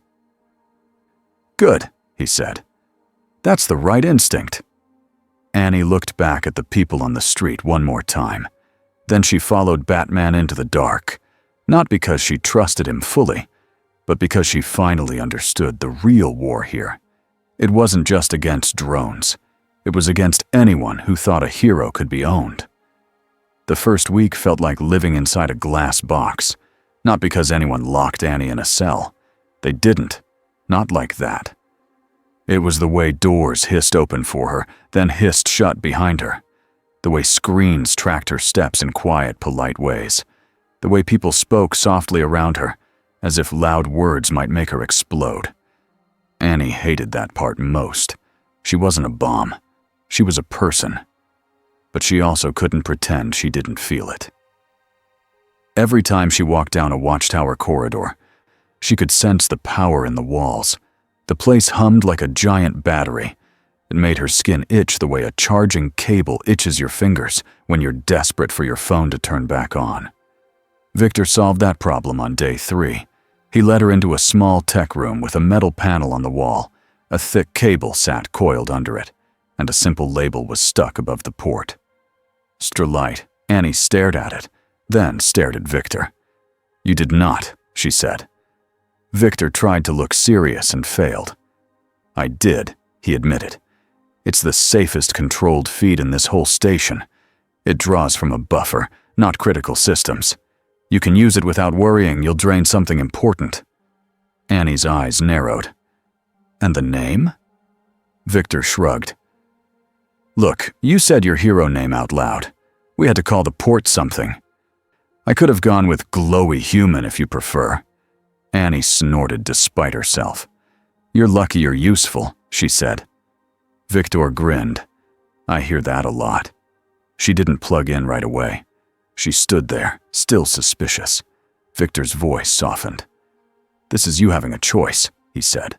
Not a leash, a tool. If you want it. Annie swallowed. Then she nodded once and took the cable. The moment the controlled power flowed into her, her shoulders dropped a fraction. It didn't solve the fear in her chest, but it kept her from feeling like she was starving all the time. That helped. Training became routine after that. Diana trained her first, not because Annie asked, but because Diana understood what Annie needed. Not stronger blasts. Control. They met in a large, empty bay with thick walls and targets that could take hits. Diana didn't wear armor for these sessions. She wore simple training clothes, hair tied back, like a soldier preparing a new recruit. Annie's glow lit the room, soft at first. Again, Diana said. Annie fired a burst at a target. The metal dented in the center and slid back on rails. Diana nodded. Now stop, she said. Annie frowned. Stop what? Diana's eyes stayed steady. Stop your instinct, she said. You are always ready to push harder. You are always waiting for betrayal. That makes you sharp. It also makes you tired. Annie's jaw tightened. I don't have the luxury of... Diana stepped closer, and Annie felt the pressure of a warrior's presence. Not threatening, just real. You do, Diana said. Here, you do. You are not alone. So we practice choosing. Annie swallowed. Choosing what? Diana pointed at the targets. Choosing how much force, she said. Choosing where it goes. Choosing when to stop. Annie looked down at her hands. In her world, stop usually came too late. Or it came when someone else told you to stop. Diana made Annie practice tiny things first. A small glow, a small burst, a controlled fade. Then Diana brought out a thick rope and tied it between two posts. Cut it, Diana said. Annie raised her hands and fired. The rope burned through instantly. Diana shook her head. Too much, she said. Annie stared at her.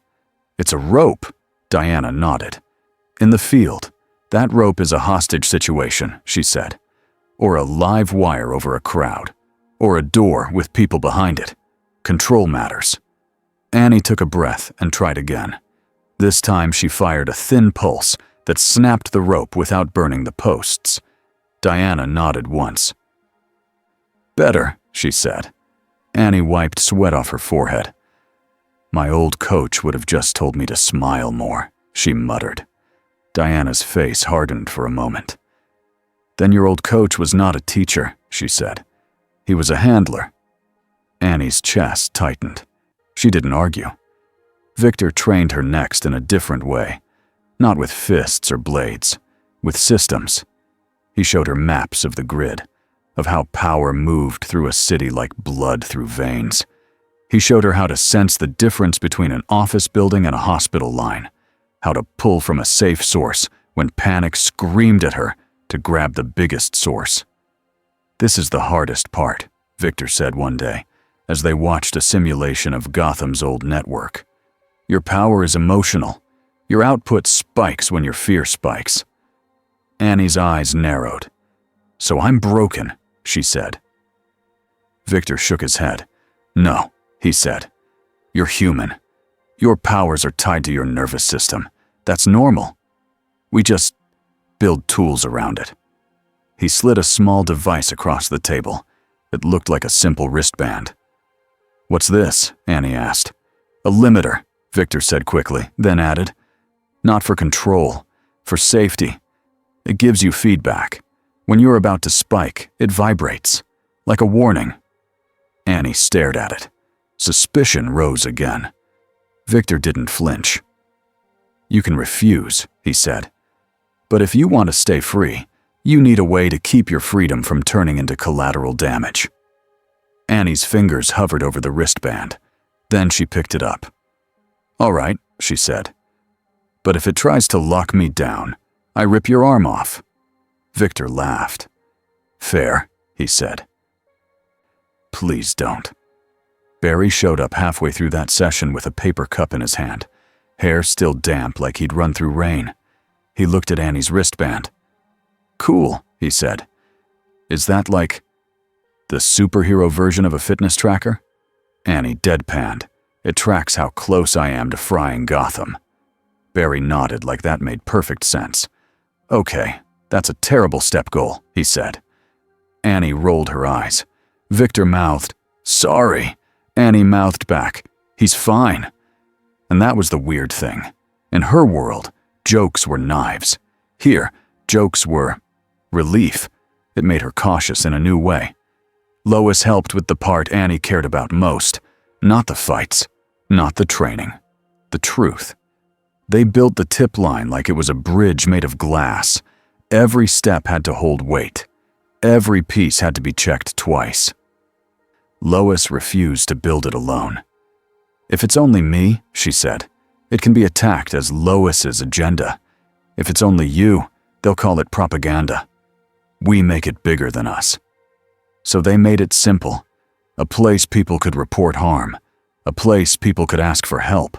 A place that didn't care if the person who hurt them wore a cape or a badge or a suit. Lois wrote the public-facing language. Clear. Short. No fluff. Victor built the security.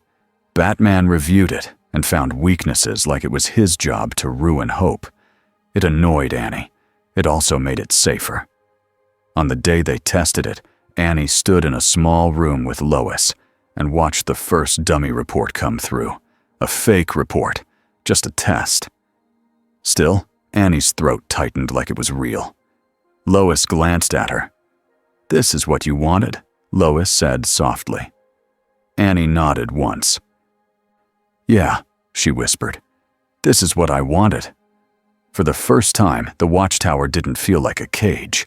It felt like a place where something could be built. Then the offers started. Not from heroes, from people who wanted to make Annie into a tool. The first offer came from Waller. It was not a message on a screen this time. It was a real meeting, requested through official channels, held in a secure league room with Superman and Diana present. Waller walked in like she owned the air. She didn't sit until everyone else sat. And even then, she looked like she could stand forever. "Annie January," Waller said. Or Starlight. Annie's jaw tightened. Hearing the name from a stranger's mouth made it feel dirty. Waller slid a folder across the table. "I'm not here to threaten you today," she said. "I'm here to offer you something." Annie didn't touch the folder. "You don't offer things for free," she said. Waller's eyes stayed flat. "Correct," she said. "I offer you protection, structure, a role. You join a program. You operate under oversight. In return, you get resources and legal coverage.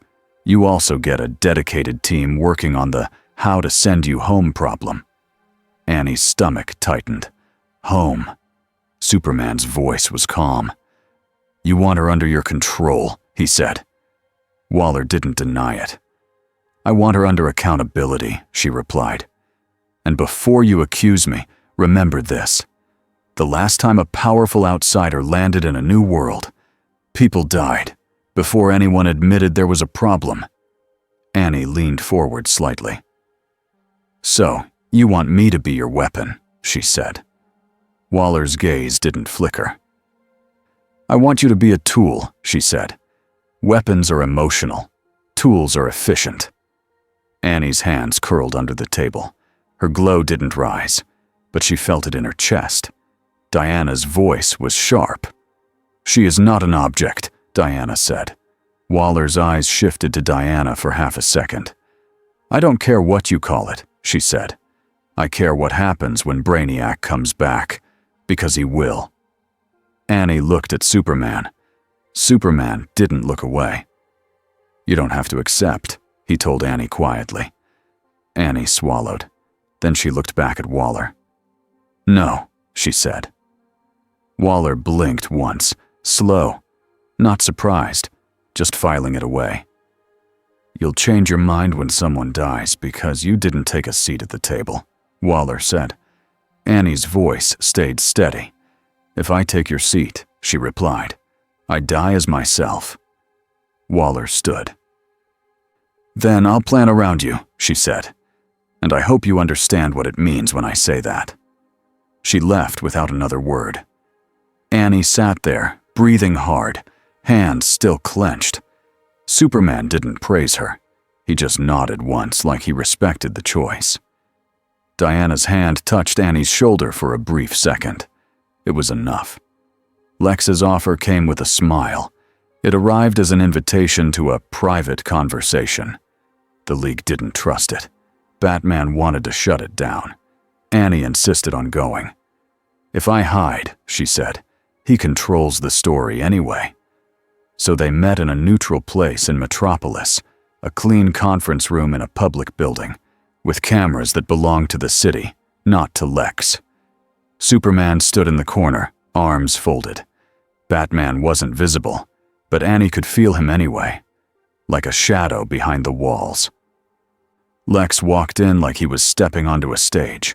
He wore a simple suit that probably cost more than Annie's old apartment back home. He smiled at Annie like he was meeting a business partner, not a person who had survived horror. "Annie," Lex said, "I'm Lex Luthor." Annie didn't shake his hand. "I know," she said. Lex didn't take offense. He sat, folded his hands, and spoke in a warm, calm tone that felt practiced. "You're in a world that will never let you rest," Lex said, "because you are useful. Everyone in power can see it." Annie's eyes narrowed. "Including you," she said. Lex smiled slightly. "Including me," he agreed.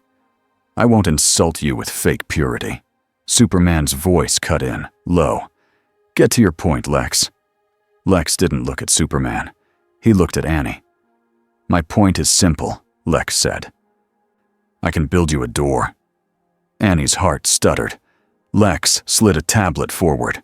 On it was a diagram, a conceptual model, energy patterns, dimensional math she didn't understand. "You don't need to," Annie said quickly. "I don't trust you." Lex's smile didn't change. "Good," he said. "Trust is earned. So I offer terms.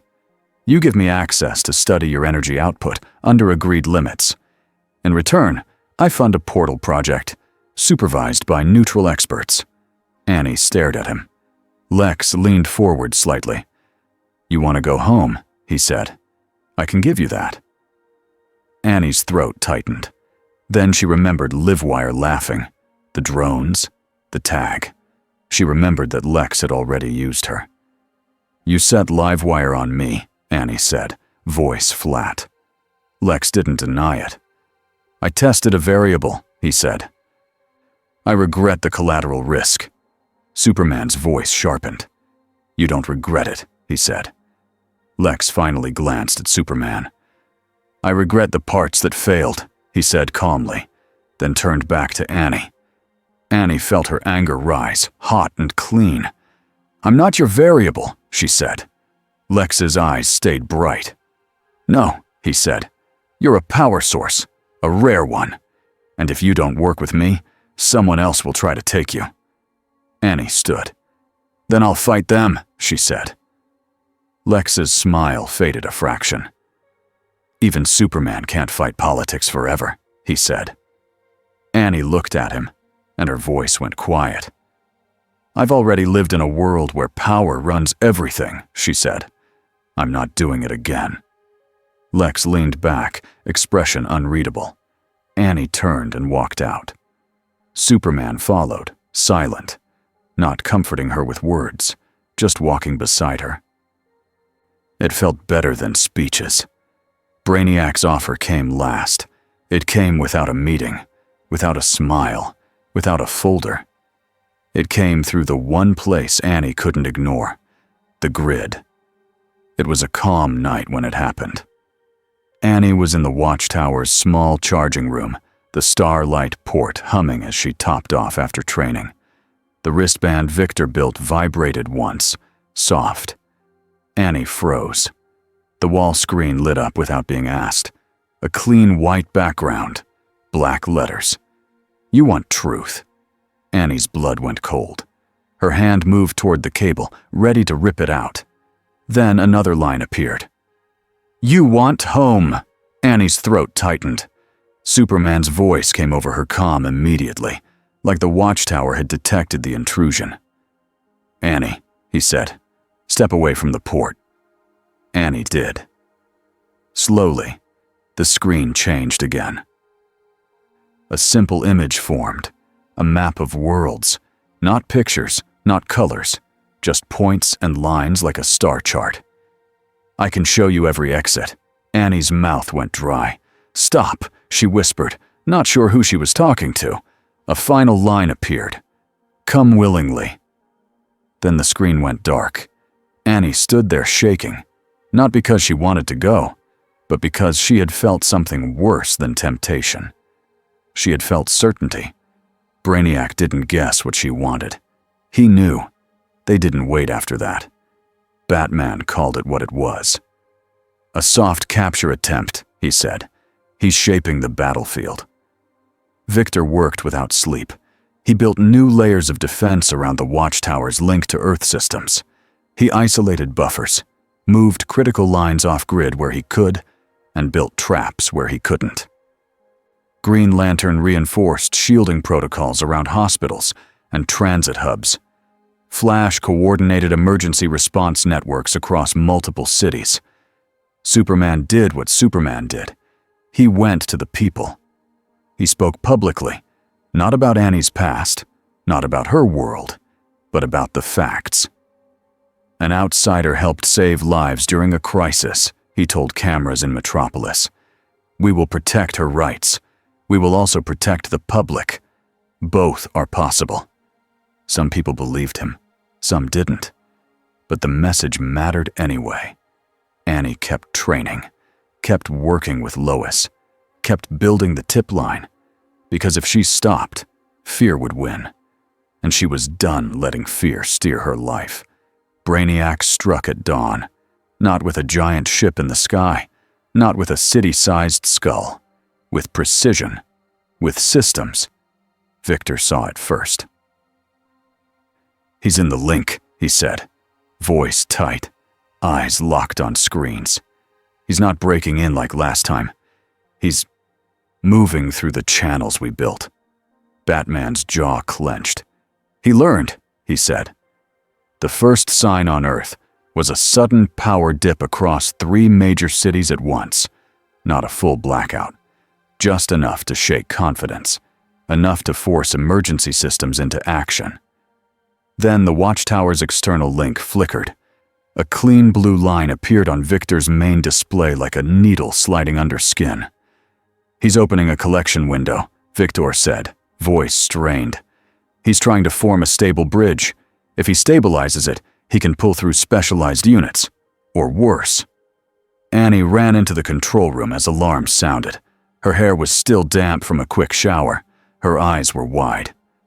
What do I do? She asked. Superman landed beside her, already in suit, expression focused. You stay with Victor, he said. You do not go alone. Annie swallowed. He wants me, she said. Batman's voice was low. Yes, he said. So we make wanting you expensive. The air in the room changed. A cold hum filled it. A circle of blue light formed in front of the main window, not breaking glass, not tearing metal, but bending space like a door being unfolded. On the other side of the circle, Annie saw nothing familiar. Just a clean, cold structure, like a lab that never ended. A voice came through, not loud, not angry. Flat. Anomaly, it said. Victor's hands moved fast over his console. He's projecting into the watchtower, Victor muttered, through our own link. Superman stepped forward. You will not take her, he said, calm but absolute. The voice didn't respond to Superman's emotion. It only responded to logic. Earth is cataloged, it said. Anomaly is required. Annie's skin went cold. Then the floor lights dimmed. The watchtower's hum deepened. Annie felt the power in the walls shift, like it was being redirected against her will. Victor's face went pale. "He's trying to route the station's energy into the bridge," he said. "If he gets full flow, the door stabilizes." Batman turned to Annie. "You can counterflow," he said. Annie's throat tightened. "I can also overload and blow this place apart," she said. Victor shook his head fast. "Not if you do it controlled," he said. "Be a buffer, not a bomb." Annie stared at him. "I've never done that," she said. Victor's voice was rough. "Then do it now," he said. "I'll guide you." Outside the forming portal, small drones appeared. Sleek, silent, already inside the watchtower's space through the bridge. They didn't fly wildly. They moved with purpose toward Annie like she was a beacon. Superman moved like a storm. He didn't punch one drone at a time. He hit the cluster in one blur, smashing them into the far wall before they could spread out. He held back enough not to rupture the station, but the force was still terrifying. The drones tried to split into cubes again. Heat vision flashed, controlled lines cutting the cubes before they could scatter. Flash arrived a second later, eyes wide. "Okay," he said. "So we're doing alien door in the living room again." "Barry," Batman snapped. Barry sobered instantly and zipped to reroute civilians and non-essential staff deeper into the station. Green Lantern's ring flared. Constructs forming around the bridge point like braces around a cracked beam. Wonder Woman stepped in, sword drawn, eyes locked on the portal as if she could cut it by will alone. "Annie," Diana said, voice steady. "Breathe." Annie's hand shook. Her wristband buzzed harder, warning of a spike. "I can feel it," Annie whispered. "It's pulling everything." Victor pointed at a display. "You don't fight the pull head-on," he said fast. "You create an alternate path, a safe sink. You absorb the excess, then bleed it out where we tell you." Annie swallowed. "Where do I bleed it out?" Victor's eyes flicked to a side panel. "Into the buffer banks," he said. "They can take it. It won't fry life support." Annie took a breath, then another, forcing her fear into steps she could follow. She reached out with her senses. Feeling the watchtower's energy movement like a river being stolen, her eyes lit gold. She didn't pull everything. She pulled just enough to change the direction. Her body went rigid as power poured in. Pain flared along her spine and arms. She clenched her jaw so hard it hurt. Victor's voice became a metronome. "Good," he said. Hold that. Don't spike. Breathe. Now push 10% into buffer bank 3. Annie did. Her glow flared, then steadied. The portal flickered. Brainiac's voice remained calm. "Resistance noted," it said. Then the pull intensified. Annie stumbled. Diana caught her shoulders from behind, strong and steady, grounding her without restraining her. "You are here," Diana said close to Annie's ear. "You are choosing." Annie's eyes stung. "I'm scared," she admitted, words breaking out before she could stop them. Superman heard it and turned his head just enough to look at her. His voice was calm and gentle, even as he tore through drones. "Brave isn't calm," he said. "Brave is staying anyway." Annie swallowed hard. She stayed. The drones adapted. They stopped rushing Superman in clusters. They started aiming at Victor's consoles, trying to blind him, trying to break the guidance Annie needed. Batman moved before anyone else reacted. He threw a line of small devices across the floor. They popped up into low shield posts, blocking the drone's line of sight to Victor. Not perfect, just enough. A drone slipped through anyway, darting low toward Annie's legs like a snake. Batman was there, cape snapping, and slammed a dampener clamp onto it. The drone froze for half a second. Wonder Woman stepped in and crushed it with her boot. No drama, no speech, just action. The portal flickered harder now. Green Lantern's constructs strained, cracks of green light appearing like stress lines. Victor's voice sharpened. "He's almost stable," he warned. "If he stabilizes, he can widen it. If he widens it, we get a real invasion." Annie's body trembled. Her wristband buzzed like an angry insect. She was near her limit. "I can't hold this," Annie said, voice rough. Batman stepped beside her, and for once, his voice was not just tactics. "You can," he said, "but you shouldn't have to alone." He reached into a pouch on his belt and pulled out a small data stick. He held it out to her. Annie stared. "What is that?" Batman's eyes met hers. "Override codes," he said. "For the non-lethal containment system I built. The one you think I'm hiding to use against you."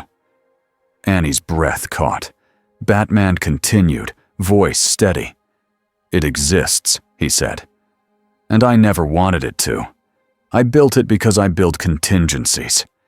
But I'm giving you control of it." Annie's hands shook as she took the stick. "Why?" she whispered. Batman's jaw tightened.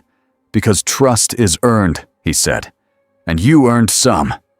Annie's throat burned. Victor snapped, "Annie, focus! Now!" Not cruel, just urgent. Annie forced her eyes back to the portal. Brainiac's voice spoke again, calm as a machine can be. "You want home," it said, as if repeating a fact. Annie's anger flared hot and clean. "You don't get to say what I want," she hissed. She reached deep into the incoming flow, not grabbing random power from Earth, not draining hospitals, not stealing life support. She grabbed only what Brainiac was forcing through the link. She absorbed it. Her body screamed in pain. Her glow became so bright, the room washed gold. Victor shouted, "Now dump into buffer bank 3, 4, 5, go!" Annie shoved the energy out in controlled pulses into the buffer banks, like pushing water into safe tanks before it flooded the house. The portal stuttered. Green Lantern pushed harder, willpower like a wall. Superman slammed his hands into the air in front of the portal and held, not punching, just applying steady, impossible force against space that wanted to open. Diana's lasso snapped out and wrapped around a drone cluster, yanking them away from Victor's console. Batman triggered a signal jammer aimed straight at the portal's edge. The portal flickered wildly now. Victor's eyes widened. "He's losing stability," he said, voice fierce with hope. "Keep pushing, keep pushing." Annie's vision blurred. Her knees buckled. Diana held her up. "One more," Diana said. Annie forced one more controlled burst into the buffer banks. The portal collapsed. Not with an explosion. With a clean snap, like a door slammed shut. The blue light vanished. The hum faded. Silence hit the room so hard Annie could hear her own heartbeat. She sagged into Diana's hold, shaking. Victor exhaled like he'd been holding his breath for a year. "We did it," he whispered. Superman stood still for a moment, eyes scanning for any remaining drones. The last few cubes dissolved, cut off from their command. Green Lantern's constructs faded. Barry let out a breath and finally managed. "Okay," he said softly. "That was a lot." Batman looked down at Annie, who was still trembling. His voice was low. "He'll come back," he said. Annie swallowed, throat raw. "I know," she said. Superman stepped closer and crouched slightly so he wasn't towering over her. "And we'll be ready," he said. Annie looked at him, then at Diana, then at Victor. Then she looked at the data stick in her hand, the override codes, a piece of trust she never expected to receive. Her voice came out small. "I didn't run," she said, like she was checking if it was real. Diana's eyes softened. "No," she said. "You stayed." 2 days later, Waller's office got the after-action report. She didn't smile. She didn't scowl. She wrote new plans. Containment is still necessary, she told her team. But direct action against the League is not efficient. We pivot. We watch. We wait. Someone asked, "What about Annie January?" Waller's eyes narrowed. "She's not stupid," she said. "That makes her more dangerous than a brute. But it also makes her predictable in one way." "How?" someone asked. "She won't become what hurt her," Waller said. "So if we put civilians in danger, she will show up." Waller tapped her desk once. "We build our strategy around that." Lex watched the Watchtower incident footage with a calm face and bright eyes. He didn't get his portal. He didn't get Annie. But he did get something else. A public moment. A story. He began drafting a new narrative for the city. A narrative where Superman and the League were hiding an unstable outsider in orbit. A narrative where people should be afraid. He didn't release it yet. Not yet. Because timing mattered. Lex did not panic when he lost a battle. He simply chose a different battlefield. Brainiac drifted back into the dark between stars, data streams reorganizing. The anomaly had resisted. Earth's defenders had adapted. The collection window had failed. Brainiac did not feel frustration the way humans did. It felt a need to refine. It cataloged the new variables. The anomaly could buffer energy instead of exploding. The defenders shared trust with the anomaly. The defenders protected infrastructure with layered methods. Brainiac recorded it all. Then it prepared the next approach. Not louder, smarter. That night, Annie stood on a rooftop in Metropolis, with the city spread beneath her like a map of lights. The wind was cold. The sky was clear. Superman had offered to stay. Annie had asked him not to. Not because she didn't want him there, but because she needed to feel what it was like to stand alone without being lonely. Her phone buzzed in her pocket. They'd finally given it back. A new device, clean, secured by Victor's work. Annie pulled it out and saw a message from Lois. One new report came in. Not fake. Real. Annie's chest tightened. She opened it slowly. It was simple. Short. A person in Gotham had reported abuse by someone with a badge. They were scared. They didn't know who to trust. Lois had already responded with resources and a plan. Not dramatic. Just action. Annie stared at the screen until her eyes stung. Then she looked down at the city. In her world, hope was something you sold in a bright package. Here, hope was a person asking for help and someone answering. Annie's wristband buzzed softly, not warning this time. Just a gentle reminder that her charge was low. She almost laughed. Even after cosmic doors and alien collectors, she still needed to charge. Annie went back down to the Watchtower an hour later and plugged into the Starlight port. The hum was steady. Safe. She watched her glow reflect faintly on the metal wall. And for the first time since she fell through the sky, Annie didn't feel like a product waiting to be bought. She felt like a person who had chosen a line and held it.